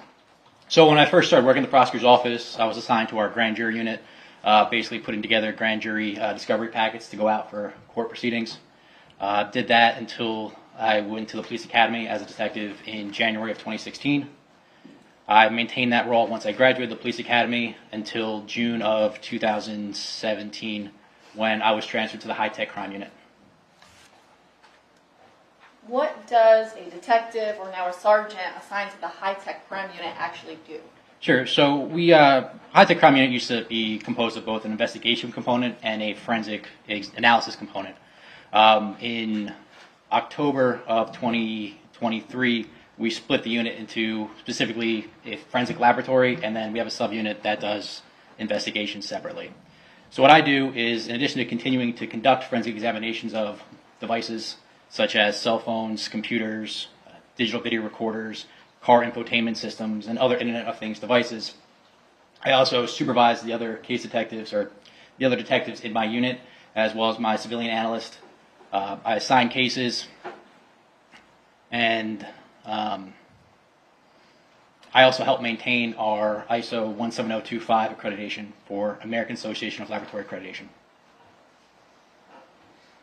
Is that any different than what you used to do before the unit was divided into a lab and then an investigations unit? So prior to the unit being split, I primarily dealt with the digital forensic examinations of devices seized for criminal proceedings. When were you promoted to a sergeant? In October of 2023. Could you give the jury the benefit of your educational experience? Sure. I have a bachelor's degree from LaSalle University, in which I graduated in 2013. All right. Do you have a CV? I do. All right. And would the CV help you explain what trainings you've had during the course of your career? It would.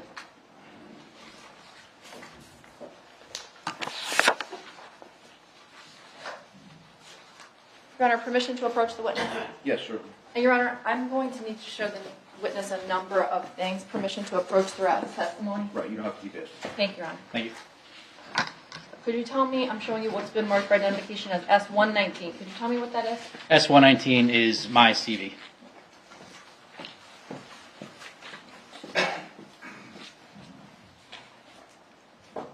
Now, before we get to that, can you please explain to the jury what the field of digital forensics actually is? I can. So generally, digital forensics is going to come down to two components. The first component is going to be the acquisition of devices, such as creating an image of a computer hard drive or doing an extraction of a cell phone. The second component of that is going to be processing those extractions within computer software and analyzing the contents of those devices.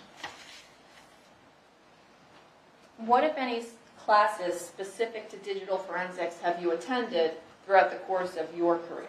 Sure. The most recognized course that I've been to was the IASIS. That's the International Association of Computer Investigative Specialists, the Basic Computer Forensic Examiner course. That was a 2-week-long course down in Florida. Once that course completed, there were 4 coach problems that require approximately 3 to 4 weeks to complete. Once those 4 problems are completed in succession, you then take a independent practical examination followed by an independent knowledge-based assessment. I passed that and received my IASIS Certified Computer Forensic Examiner certification in October of 2018. Any other significant certifications or trainings that you held or have attended throughout the course of your career pertinent to digital forensics? Sure. A few years ago, I took the IASIS Mobile Device Examiner course. And again, was a week-long course that I took online.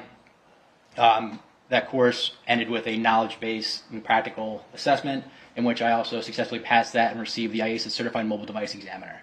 In addition to IASIS, which would be a vendor-neutral certification, I also have specific vendor-specific certifications. Most notably with Celebrite. Celebrite is an Israeli company, and they have a program, or 2 programs. One is called Celebrite UFED4 PC, which stands for Universal Forensic Extraction Device. The second is Celebrite Physical Analyzer. The Celebrate UFED 4PC was covered in what's been known as the Celebrate Certified Operator course, or the CCO. The Celebrate Physical Analyzer was covered in the CCPA course, which is Celebrate Certified Physical Analyzer. In addition to those, I have vendor-specific certification from Magnet Forensics for the Axiom program, which is another program that's used to parse artifacts from computers and cell phones. And I have the MCFE, the Magnet Certified Forensic Examiner. Just to go back to the Celebrate real quick, Celebrate has their capstone certification for cell phone examinations known as the CCME. That's the Celebrate Certified Mobile Examiner, and I believe I obtained that in October of 2020. Additionally, I have certifications from a company called Burla. Burla is designed for vehicle infotainment systems.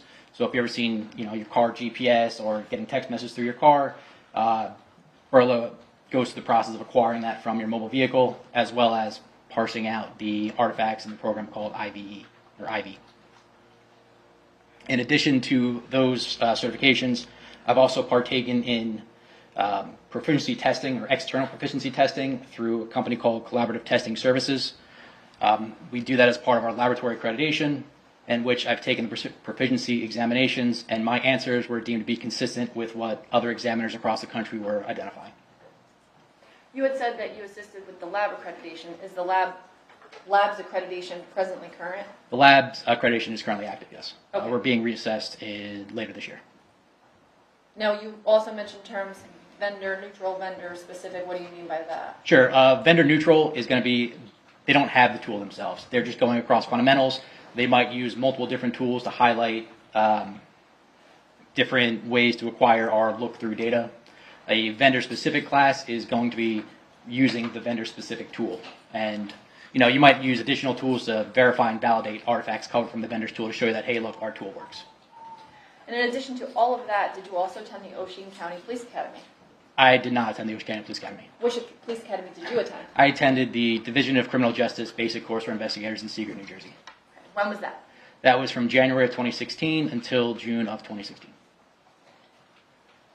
And did that include more basic teaching about policing, not all of the specific training that you've done? That was a more basic police investigations. Included standard physical training and defensive tactics. It was more emphasis on investigations as opposed to patrol responsibilities that a patrol officer would experience or encounter.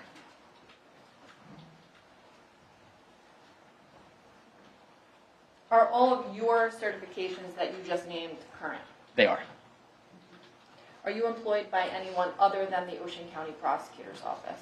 I've been hired as an independent contractor for Celebrate to teach the CCO and CCPA classes, along with the CMFF, which stands for the Celebrate Mobile Forensic Fundamentals course. And what type of training or certifications did you need in order to get that position? The key requirement was to maintain the Celebrate Certified Mobile Examiner certification. I put down my resume to them when they were looking for more contract trainers. I went through a panel interview where I presented a lesson. They liked how I presented a lesson and let me attend their instructor development course. Once I completed the instructor development course, they do what's known as a shadow teach, where I teach the class in front of a master trainer or one of their senior trainers or members of their training staff, in which I'll present the course. If they like how I present the course, they would then let me stay on as a level 1 certified contract trainer. And is that what you serve as for them now? It is, yes. I went through my shadow teach in June of 2023, and I've currently taught 3 different weeks of classes for them, using my personal time away from the office. And where have you done that? The first one where I did the shadow teach was in New York at the Manhattan Attorney General's office. The second one was out of Iowa, and that's where we did a CMFF, the Celebrate Mobile Forensic Fundamentals course, paired with a CCO, a Celebrate Certified Operator course. And earlier this year, I went down to Vienna, Virginia, and taught the Celebrate Certified Operator and Celebrate Certified Physical Analyst course. In the course of your career, could you approximate the number of digital forensic examinations that you've done while assigned to the prosecutor's office's high-tech crime unit? Sure. So I've been assigned over 800 forensic investigations to do. Of those 800 cases, Roughly 3,000 devices. I've processed roughly 3,000 devices within the laboratory. When you use the word device, what does that encompass? So a device can be any digital media that's turned over to us, whether that's a hard drive that was found in somebody's room, a flash drive, a cell phone, a vehicle infotainment systems we spoke about earlier. Any electronic digital media turned over to our laboratory would be considered a device. Approximately how many of those investigations that you've been involved in involved the use of Celebrate software? Sure. Most of the forensics that we get assigned involve cell phones today. I don't have an exact ratio. I would say maybe around 80% all involve cell phones. Every single time I process a cell phone, I'm processing that cell phone within the Celebrate physical analyzer software.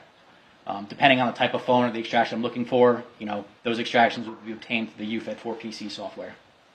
I know that you told us a little bit about what Celebrate is as a company, but could you explain more of how it works? Sure. So the extraction tool will work with the device, input a set of commands to the phone itself, and use that to then extract the data from the phone to a local computer or whatever you're setting the extraction to. There's different formats. There's like the U-Fed Touch, which is more like a tablet-based tool where you can extract to a computer or a hard drive. And then you have the Celebrate U-Fed 4PC, which works off of a computer. We save those extractions directly to our forensic computers in the laboratory. Once those extractions are processed, they go through a process known as hashing. A hash is essentially going to be a digital fingerprint of that electronic media file. It's a mathematical algorithm that will set a fixed, using an MD5, a fixed 16-byte number, where if you change just one letter in that extraction, it'll generate a radically different value. So the hash is going to essentially create a fingerprint so I can know that that data is in the original state that it was obtained in. Once the extraction is conducted, we'll then process that extraction within the physical analyzer software. Once you're going through that software, it'll categorize different artifacts for you to kind of sift and sort through. It'll break down artifacts into contacts, call logs, messages. It'll subcategorize messages between different third-party or native applications on the device. So you can see messages from the regular, iMessages or SMS messages from an Android phone. You might see third-party apps broken down, such as Facebook Messenger or WhatsApp. It'll break down media files to sort through images, videos, or audio files. You can search through web history, user accounts, user passwords. In addition to that, you could also filter through what's known as a timeline view, where you can see the raw output in chronological order for every activity happening on that device for a set date range. If you get more advanced, there's more advanced tools you can use within the software, such as going through the actual databases themselves and looking at the data, how it's natively stored on the device. You can use additional carving tools to try to recover additional data. And, there's some other tools that you can use if you really want to get into the weeds. Is this software available to anyone or just you? It's publicly available software that anyone can acquire a license and utilize the software. Or I won't say anyone, but they will most likely, I believe some countries are not sold to. But most people in the U.S. trying to acquire it should be able to acquire it. And in order to view these extractions, is there certain software that a person would need? Sure. So if you wanted to view the phone extraction through Physical Analyzer, you would need a software license, or we call it a dongle, which is basically like a USB drive that plugs into the computer. You would need that in order to access the device or access the extraction. What Celebrate has is known as a Celebrate Reader, which is a portable light version of the Physical Analyzer software that does not require a license to use. Generally, when we receive a device in the laboratory, we will generate that Celebrate Reader report and pass it off to the case officers so that they can kind of go through and find what they're looking for. You had described the analysis that you do and the creation of certain reports. Are those separate aspects of what you do using Celebrate? It is. And do you use any other software to assist you commonly with digital forensic investigations? So we had spoke about Magnet Axiom before.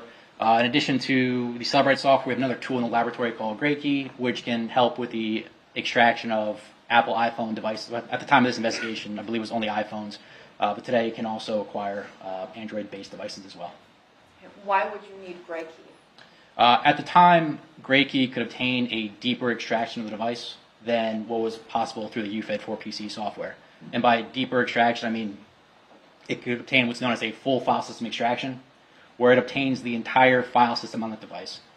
Best way to think of a file system is if you've ever been on a Windows computer and you click on the local disk C and you see all the little files and folders in that hierarchical structure. It'll allow you to kind of go through the actual phone in that capacity. Have you ever been qualified as an expert in digital forensic examination in the state of New Jersey or any other jurisdiction? I've been brought in as an expert within the Ocean County courthouse, approximately for 5 criminal cases, including motions where I brought in separately. I've been qualified as an expert about 10 times. Your Honor, at this time, the state offers Sergeant Raymond Coles as an expert in the field of digital forensic examinations and analysis. No objection. All right, ladies and gentlemen, it's my function to give you an instruction. I'm going to grant the state's application for Sergeant Coles to testify as an expert witness in digital forensic examination. As a general rule, witnesses can only testify as to facts known by them. This rule ordinarily does not permit a witness to express an opinion and let it be received in evidence. However, an exception to this rule exists in the case of an expert witness who may give his or her opinion as to any matter in which he or she is versed, which is material to this case. In legal terminology, an expert witness is a witness who has some special knowledge, skill, experience, or training that is not possessed by the ordinary juror, and who thus may be able to assist the jury in understanding the evidence presented and determining the facts in the case. In this case, Sergeant Coles is being called as an expert witness in digital forensic examination by the state. You are not bound by any such opinions he gives, but you should consider each opinion and give it the weight to which you deem it is entitled, whether that be great or slight, or you may reject it. In examining each opinion, you may consider the reasons given for it, if any, and you may also consider the qualifications and credibility of the expert. It is always within the special function of the jury to determine whether the facts on which the answer or testimony of an expert is based actually exist. The value or weight of the opinion of the expert is dependent upon and is no stronger than the facts on which it is based. In other words, the probative value of the opinion will depend upon whether, from all the evidence in this case, you find that those facts are true. You may in fact determine from the evidence in this case that the facts that form the basis of the opinion of the expert are true, are not true, or are true in part only. And in light of such findings, you should determine what weight to be given to the opinion of the expert. Your acceptance or rejection of the expert opinion will depend, therefore, to some extent on your findings as to the truth of the facts relied upon. The ultimate determination of whether or not the state has proven the defendant's guilt beyond a reasonable doubt is only to be made by the jury. As always, I'll give you that expert instruction part of my final charge. Thank you. Ms. Trung. Thank you. Sergeant Coles, did you become involved in an investigation surrounding the death of Corey Mitchell? I did. Do you recall when that was? It was in April of 2021. Now, in association with that, did you prepare written reports? I did. Did you prepare notes? I did.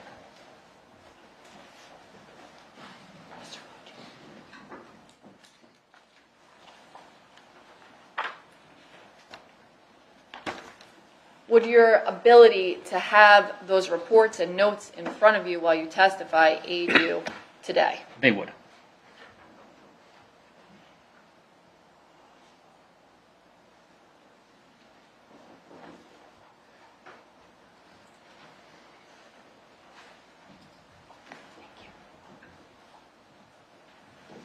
I'm showing you what's been marked for identification as S116, 117, and 118. Could you please tell me what S116 is? S116 is an analysis report in regards to specific questions that were proposed to me by the state when they were reviewing this case. Could you tell me what S18 is? S18 is the generic report describing the extractions of the devices that were conducted and the evidence in this case. And could you tell me what S17 is? S117 are the notes associated with the initial report. Just to go back, the initial report was CF 210081. What is that? What's the significance of that? That is our internal laboratory number for that case.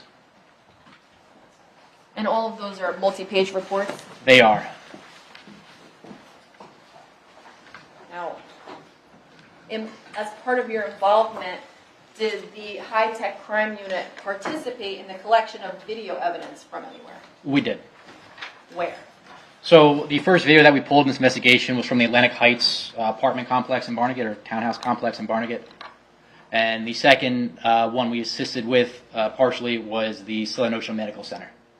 With regard to the Atlantic Heights apartment complex, could you tell me when that occurred and how it came about? Sure. We were requested to go out there on April 3rd, and we were requested to pull all surveillance video from the system from March 20th to April 2nd of 2021. Did you do that? We did. So in this case, it's a fairly large range of video to request to be pulled.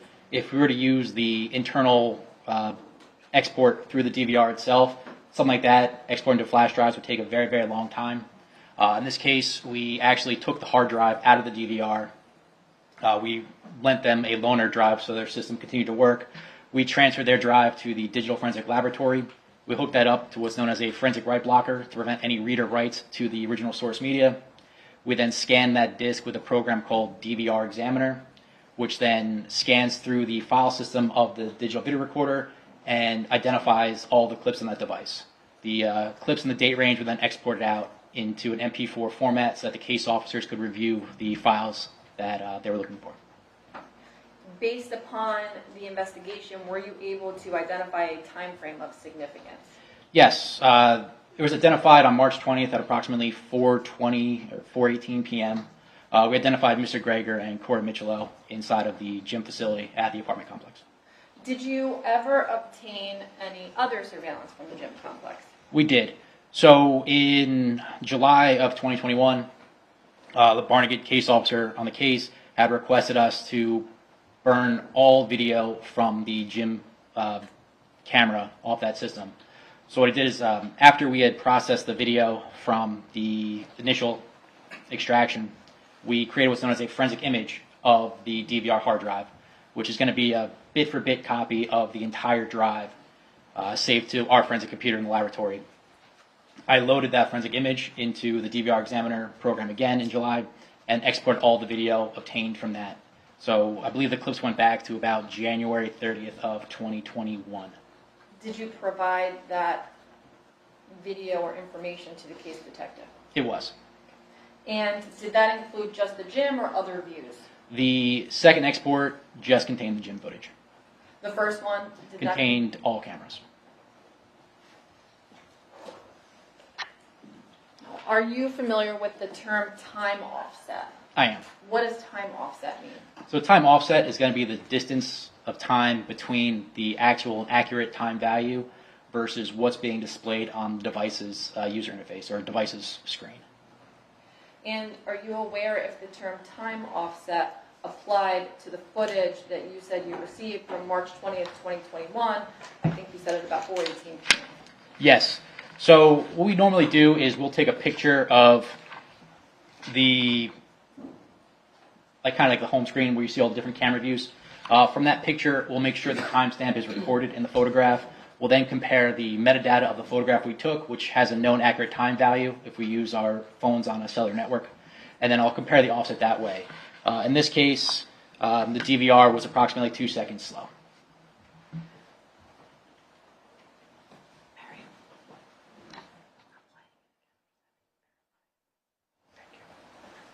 I'm showing you what's been marked as S18, A, B, C, D, already in evidence and already published to the jury. Do you recognize what that is? I do. It's a USB flash drive. Okay. Do you know what's on it? Specific 4 videos exported from the DVR that were provided to the case officer. Have you reviewed them prior to coming to court today? I have. And is it a copy of the same footage that you reviewed from the time frame that you identified? It's an exact copy of the exported video. Thank you. In addition to the surveillance from Atlantic Heights, did you recover footage from anywhere else? I think you said Southern Ocean Medical Center? I did. So we were requested to get video from Southern Ocean Medical Center. The security staff would not let us pulled video footage ourselves, most likely due to HIPAA violations where we might get other patients in there. So we provided them with legal authorization, and they then burned the requested time frame, which was when Mr. Gregor arrived at the hospital with Corey and when Mr. Gregor left the hospital. Do you remember when you obtained that? I believe the video was initially provided on April 5th, but when they gave us the DVDs containing the footage, only one of the 9 DVDs actually had footage on it. The rest of the DVDs just contained hyperlinks to files themselves. Since the videos weren't saved on the actual DVDs, the hyperlinks would not open any files.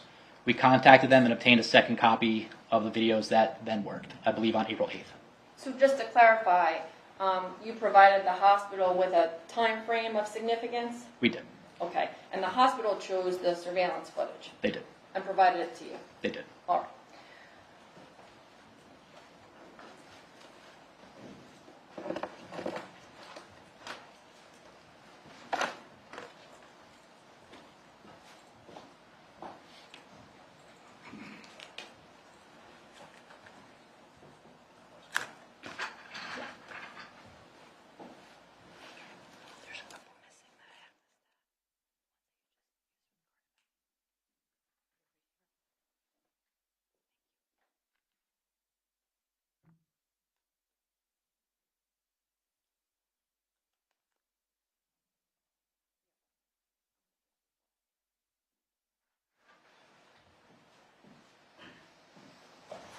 I'm showing you what's been marked as S48A, B, C, D, E, F, G, H, I. I think there's 9 of them. Yes. Could you take a look at them?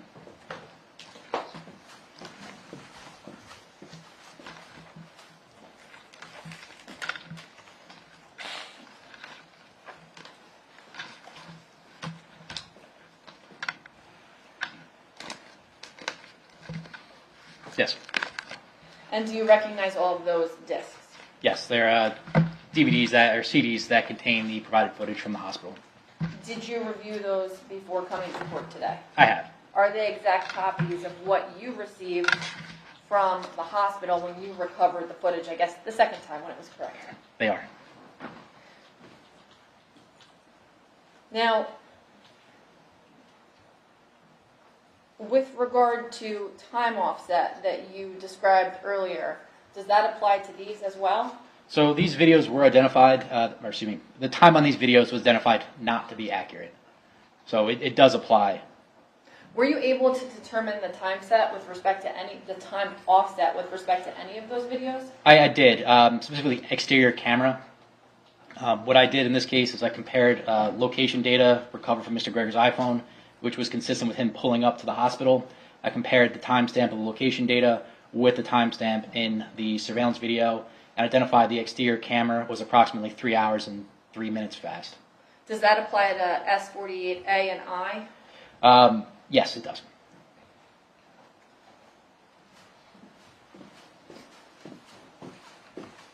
Your Honor, permission to admit and publish S48G, H, and I. Any objection? No, Your Honor. S48G, H, and I in evidence. Your Honor, may I please sit down just for a brief moment so I can operate the computer? Sure. Thank you.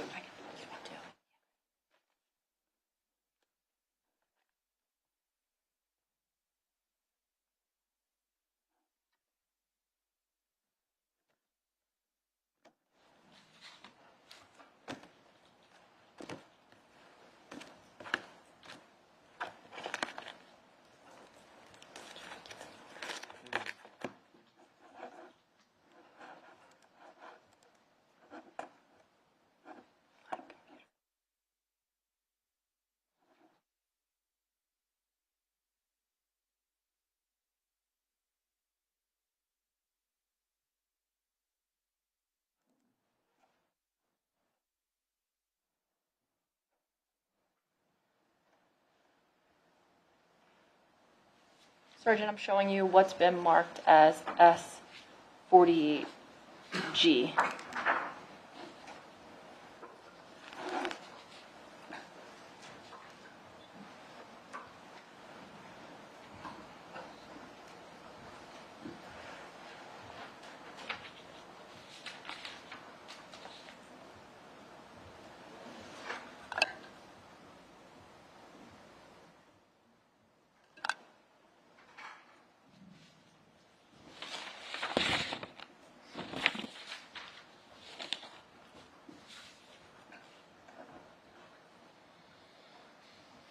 Sergeant, are you aware if the timestamp on that video is correct?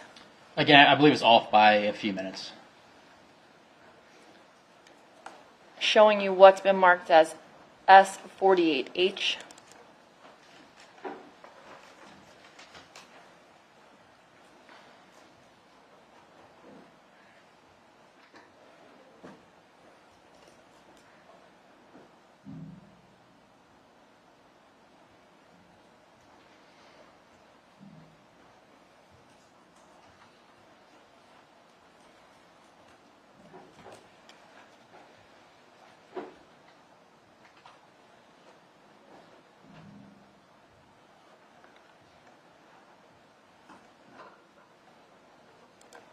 Are you aware if the timestamp on that video is correct? I'm not. And next, showing you S48I.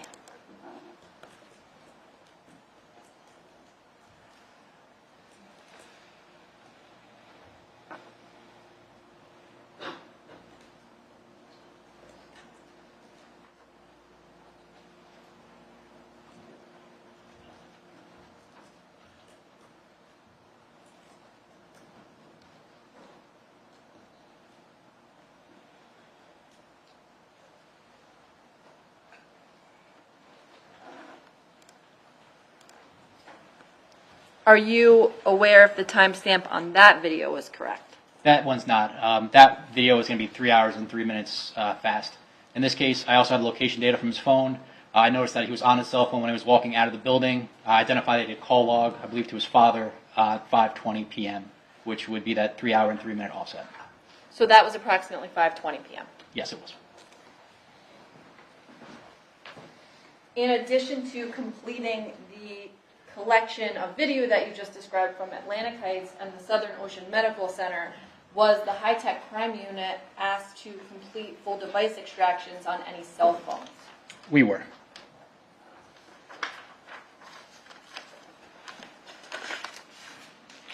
I'm going to show you what's been marked as S124 for identification.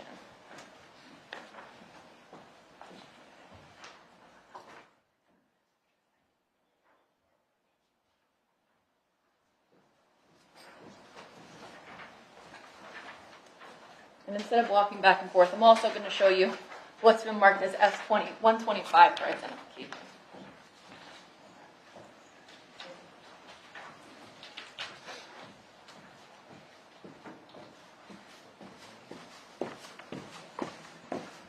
Could you just take a look at those, please?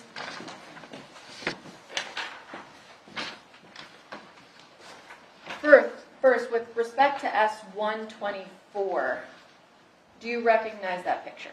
I do. What is that a picture of? This is a picture of Miss Michelo's Samsung Galaxy A10e smartphone. Brianna Mitchell? Brianna Michelo. And do you know if there's a phone number associated with that phone? I do. Top of my head, I'm just going to look at the report that I have here.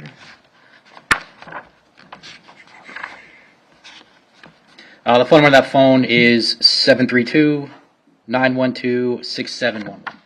Did the phone depicted in S124 come into the possession of the high-tech crime unit? It did. Do you know when that was? It was April 3rd of 2021. And do you know what the purpose was of taking possession of the phone? To conduct a full device extraction in order to search for any evidence related to the death of Corey Michelo. And do you know who provided the phone to the high-tech crime unit? I believe the phone was turned over by Detective Joseph Mitchell from the Ocean County Prosecutor's Office. Did anyone in your unit make any efforts to examine the data contained on that device? They did. Okay. And could you explain how that was done? Sure. So the device we got initially, we did what's known as a full file system extraction of the device. This type of device uses what's known as file-based encryption. A full file system extraction is the highest level of extraction possible for this type of device. That extraction was conducted utilizing the UFED 4PC software we had spoken about, and then the extraction was processed within the Celebrate Physical Analyzer software. The full decoded results of the extraction were generated into the Celebrate Reader report, which was provided to the case officers for their review. Were you able to ultimately review and analyze that extraction? I did. And were you able to determine if that actually came from Brianna Michelo's Samsung Galaxy? It did, yes. How were you able to do that? Sure. Easiest way is to look at user accounts on the device and see different user accounts for different third-party applications that has her name on it. The device phone number matched the reported phone number that was belonged to Ms. Michelo. And when I looked at it, again, it was labeled with our case number, which is the CF210081, specifically item number 1. And that's how it was stored in the folder, and that's where it was when I got it. With respect to S125, do you recognize that? I do. What is it? It's a picture of Mr. Gregor's Apple iPhone. And is there a phone number associated with that phone? There is. Could you tell us what it is, please? Sure. The phone number on this device was 60.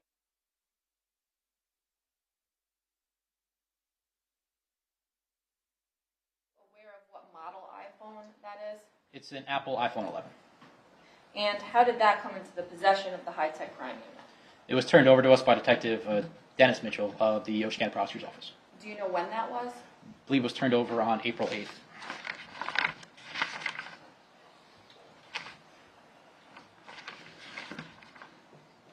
Yeah, April 8th. And do you know what the purpose was in the high-tech crime unit taking possession of that phone? Yes. The purpose of this device was, again, to conduct a extraction of the device in order to search for evidence related to the death of Corey Mitchell. Now, did anyone make any efforts to examine the data contained on that device? They did. So initially, when we processed the extraction, we provided the full extraction to the case officers they review. Later on, I reviewed the contents of that phone extraction. Do you know how that was done? So in this case, we utilized the tool called Gray Key, which could obtain the deeper extraction of an iPhone to get us that full file system extraction. Just like the Samsung phone before, the Apple iPhone 11 utilizes file-based encryption. The full file system extraction is the highest possible extraction to be done on this device that's possible. Once that extraction was conducted, it was processed within the physical analyzer software, and again, those results were generated into a separate reader report. With regard to both phones that you talked about, did you have passcodes for them? We did. And did you ultimately review and analyze the extraction that came from S125? I did.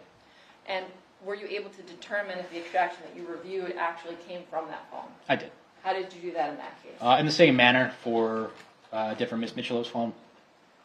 Compared the known phone number that was reported to be his phone number was taken from his person, and user accounts, or his vehicle, I'm not sure, and user accounts associated with him were turned over to us, or identified on the device that was turned over to us. I think that you explained this earlier with regard to how an extraction is divided up in the reader. Would that explanation apply to this cell phone extraction? It would. Now, if you were to print the extraction from this cell phone, the defendant's cell phone, approximately how many pages would that be? 91,000. And if you were to print just the text messages from the defendant's iPhone 11, how many pages would that be? About 15,000. Now, how much of the defendant's cell phone extraction did you review from April 1st of 2021 through April 4th of 2021? Sure. I looked through all web history, all chats, whether it be from native chatting applications, third-party chatting applications, call logs, media files. So the standard areas that anyone looked through. Did you review any other portions of the extraction from the defendant's cell phone? We did. Some of the chat threads, specifically between the April 1st to April 4th range, began well before April 1st. So in condition with those, reviewed some of the artifacts, reviewed some of the chat messages prior to, call logs prior to. And did you review other artifacts from March of 2021 in that phone? Yes. Now, as a result of your review, were you able to isolate certain items like calls and photos, text searches contained within Ms. Michelo's phone and the defendant's iPhone 11? I did. Now, could you explain exactly what an artifact is? Sure. So an artifact essentially is going to be a specific entry in that device. So if you have a call log, May 7th, 2024 at 12 o'clock, that one call would be one artifact. Say you had a text message yesterday, that text message by itself would be one artifact. If you wanted to group all text messages together from one conversation, you could either consider the conversation itself to be an artifact or every single individual message in that conversation to be an artifact. So basically, an artifact is any individual entry identified within the extraction.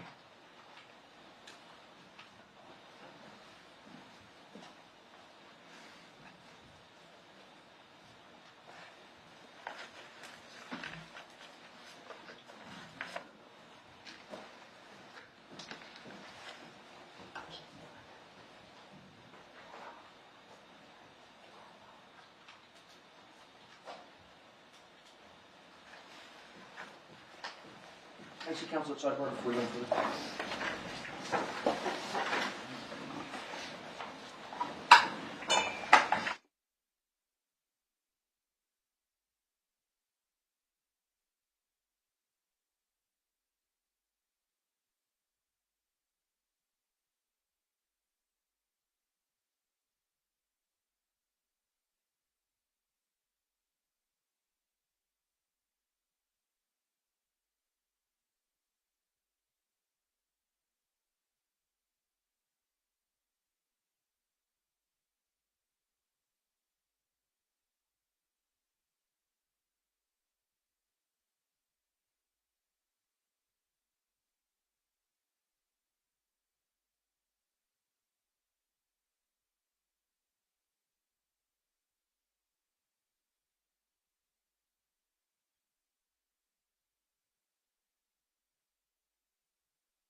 Ladies and gentlemen, I apologize for the interruption. We're going to continue with the testimony.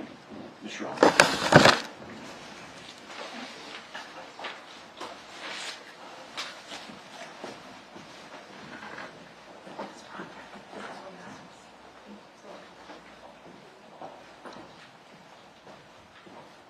Sergeant Coles, I'm showing you what's been marked for identification as S123.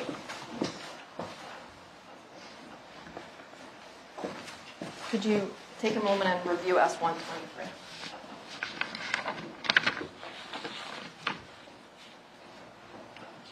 Do you recognize it? I do. Could you explain to us what S123 is? This is an excerpt of call logs taken from Mr. Gregor's Apple iPhone 11. Could you tell us how that was created? Sure. So in this case, this is not the entire call log on the device for this date range. Specific entries were checked and then exported into a PDF report. So those are excerpts of phone calls. That's correct. And what type of information is available from a call log like S123? Sure. You'll see whether the call was incoming or outgoing, the party the call was connected to, the date and time of that call, the duration of the call, and the status of that call as well. Do you know where those call log excerpts came from on S123? From the actual file system of the phone itself, or Whose phone? Mr. Gregor's. Okay. And sure, from the file system itself. Sure. So the directory would read as private/var, VAR, /mobile, /library, /call history DB, and then inside of that you have a file called the call history.storedata, which stores the call logs on an Apple iPhone. Is there a date and time range indicated on S123? Sure. The first entry on here is April 1st, 2021 at 4:36 p.m. And the last entry on here is April 2nd at 5:25 p.m. Now, with regard to the phone numbers listed on S123, were you able to determine who they belong to? I believe so, yes. Do the phone calls listed on S123 accurately depict the information that you got in the call log on those selected phone calls? They do. Your Honor, permission to admit S123 into evidence and have the witness describe it to the jury. No objection. S123 in evidence. Could you take us through the call log and go selected call by selected call through S123, including who the caller is, who the receiver is, date, time, duration, everything that you described? Sure. The first call on here was from the number 1-201-317-0741. Identified to belong to Mark, I believe Wyatrowski from DCP&P. That call was on April 1st, 2021, at 4:36:10 p.m. Again, that was an incoming call. The call lasted for 3 minutes and 44 seconds. When you say incoming call, what do you mean? It was a received call on device. It was not an out. If an outgoing call would be me calling you, an incoming call would be you calling me. Okay. Assuming we're working with my phone. And you just said the time. Are you familiar with the term UTC? I am. Could you please tell us what UTC is? So UTC is going to refer to Universal Coordinated Time. Essentially, UTC is going to be the time along the prime meridian in Europe, which is going to be 0 UTC. All other time zones are based off of that time zone. Eastern Standard Time is 5 hours behind UTC. When we spring forward during daylight savings time, we spring forward, so -5 + 1 would be -4. So therefore, during Eastern Daylight Time, we are 4 hours behind UTC. All right. So if it is 12:07 p.m. now, what would that be in UTC? 4:07. And the times that you're giving are automatically adjusted to our time zone. That's correct. So when you're dealing with the phone extraction itself, majority of the time in the databases, the date and times are going to be stored in UTC. The Celebrate software is converting it to our time, since that was the identified time zone on Mr. Gregor's phone. And you can change it to different time zones, depending on what you need for your investigation or analysis. What happens if that phone goes into other time zones? So those time zones, again, every time is in UTC. So it'd be automatically converted to show us in our time zone. So if a time happened at a different time, it would just be an hour. If we went west, it'd be an hour slower on ours. Could you please continue with S123? Sure. The second entry is going to be another call log from Mark from DC and PMP, the 120. This is another incoming call on April 1st, 2021 at 5:26:49 p.m. Eastern Daylight Time. And from now on, always will be in Eastern Daylight Time. It's easier to say. The call lasted for 1 minute and 53 seconds. Please continue. The third entry is another call log from Mark from DC PMP, 201-317-0741. This call was on April 1st, 2021 at 7:24:48 p.m. And that call lasted for 1 minute and 27 seconds. Was that incoming or outgoing? That was an incoming call. Please continue. Next call was an outgoing call to Brianna Michello, 732. Call went out on April 1st, 2021 at 7:27:05 p.m. and that call lasted for 37 seconds. Please continue. The next call was another outgoing call to Miss Michello.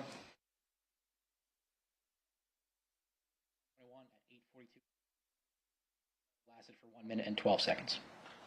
Please continue.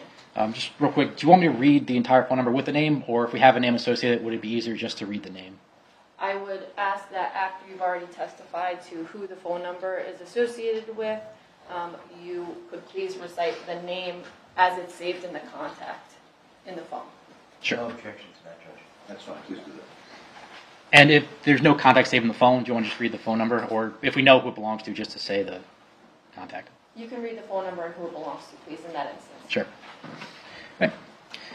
The next call in this entry is another outgoing call to Brianna Michello, or Brianna M. The phone call was on April 1st, 2021 at 8:42:02 p.m., and this call lasted for 1 minute and 12 seconds. Please continue. The next outgoing call is to the number 732. It belonged to the Neptune Police Non-Emergency Line. That call was sent at April 1st, 2021 at 8:43:45 p.m., and that call lasted for 38 seconds. When you say sent, does that mean outgoing? It does. Next one. The next outgoing call is again to the 732, which is going to be the Neptune Non-Emergency Line. That call was on April 1st, 2021 at 8:44:32 p.m. That call lasted for 5 minutes and 36 seconds. Please continue. The next outgoing call was to the number 7.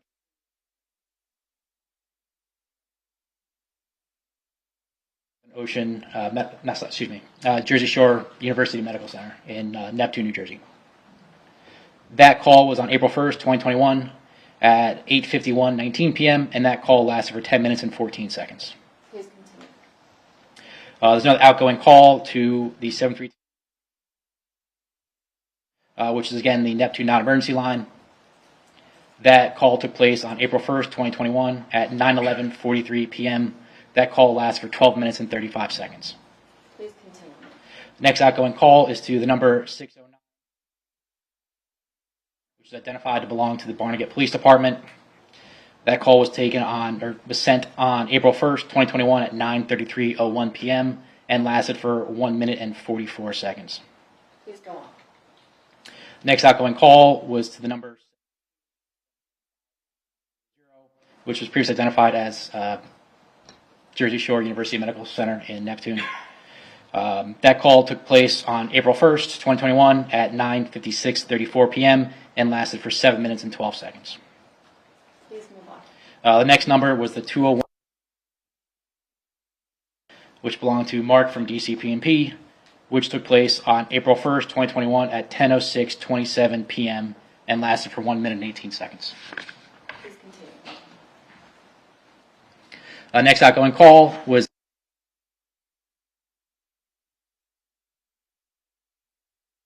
April 1st at 10:51:10 p.m. I believe that number was associated with the Stafford Police Department, and that call lasts for 6 minutes and 8 seconds.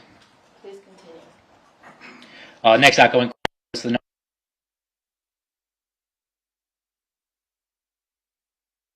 That call took place on April 2nd, 2021 at 8:34:02 a.m. and was not answered. Please continue. Next outgoing call was identified to be the Ocean County Superior Court. That was on April 2nd, 2021 at 9:06:04 a.m. Please continue. The next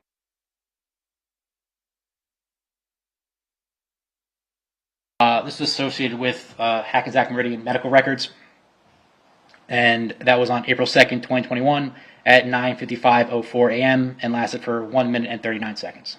Please continue. The next number, this is identified to be associated with the Jersey Shore medical records. This call took place on April 2nd, 2021 at 10:00:54 a.m. and lasted for 25 seconds. Excuse me, 1 minute and 19 seconds. Please continue. Next outgoing call, that was identified as the local DC P&P affiliate for Ocean County in Toms River. The call took place on April 2nd, 2021 at 10:00:54 a.m. and lasted for 25 seconds. I think, did I read the 10:00:54 twice? The previous call log for the My Chart was 9:56:55 a.m., if I misspoke with that. Okay. And just to stop you there, when you say, I'm sorry, 9:56:04? The 9:56:55 was for the Monmouth, Jersey Shore My Records, and then the DC was 10:00. When you give the 10, are you referring to the hour? Yes, And then the next two are the minutes? that's correct. And then are the next two the seconds? Yes. Okay. Yes. Okay. It goes hours, minutes, seconds. Okay, I was just checking. Sure. Could you please continue? The next number was called.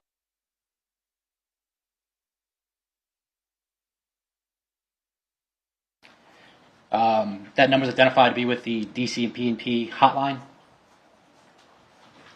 The call took place on April 2nd, 2021 at 10:02:42 a.m. and that call lasted for 12 minutes and 38 seconds. Please continue. Next call was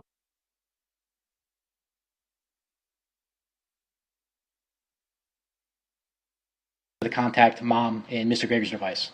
That call took place on April 2nd, 2021 at 3:10:05 p.m. and lasted for 13 minutes and 10 seconds. Please continue. The next call was an outgoing call to 2021 at 3:25:11 p.m. and the call was not answered. Please continue. The next call was an incoming call from the number below. That call came in on April 2nd, 2021 at 3:25:40 p.m. and lasted for 1 minute and 8 seconds. Please continue. The next call was an outgoing call to the phone number.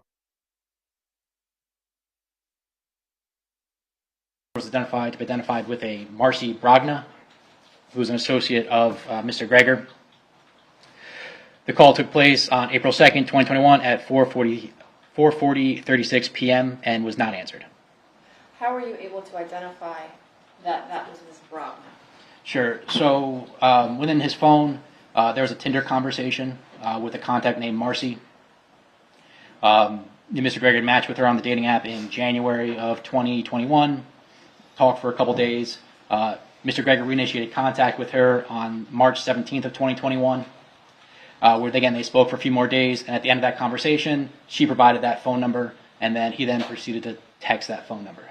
And then I believe the case officer looked up the phone number identified to belong to a Marcy Brogna. Could you please move on? Sure. The next call is another outgoing call to the 267 Brogna, which took place at 4:42:45 p.m. and that was not answered.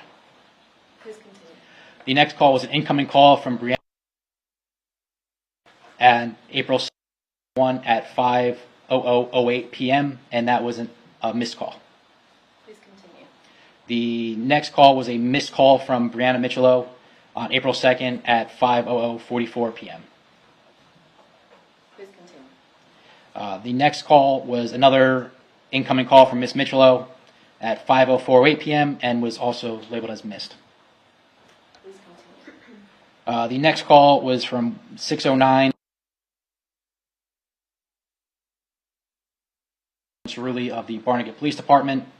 The call came in on April 2nd at 5:24:47 p.m.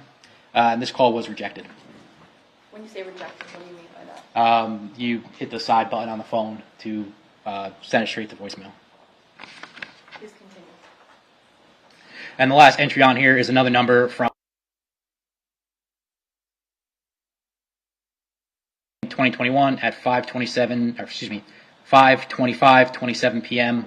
And that was a missed call from Sergeant Cerulli. And just to be clear, when you say next, you mean next on the exhibit, That's right. S123 excerpts? I do. Okay. Your Honor, would you like me to move on to the next section of the witness's testimony now? I'm prepared to do so, or do you want me to save it? I'll defer to the court. You mean in terms of the lunch break? Yes. Yeah, I'm fine with that. Okay. All right, ladies and gentlemen, why don't we do that? Because the testimony obviously is going to be continuing for a while, so you can take your lunch break. Again, report back to jury assembly. Don't discuss the case amongst yourselves or with anyone else. Don't do any research or look anything up. If anyone talks to you, please bring it to our attention right away. Don't tell your fellow jurors. I would say 1:30 at jury assembly. Thanks so much.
All right, jury's out of the courtroom at 12:19. Anything from counsel outside the presence of the jury? You can see it, folks. No, Judge, thank you. No, Tim. All right, we had a discussion at sidebar regarding anticipated testimony about deleted text messages, and courts provided a proposed charge to the attorneys, and Ms. Farafi is going to address that issue. You want to do that after the lunch break, or do you want any more you'd like to say now that we didn't say at sidebar? Nothing additional right now. All right. Nothing else, then I'll see everybody at 1:30. Thank you, Your Thank you, Honor. Judge. Yep.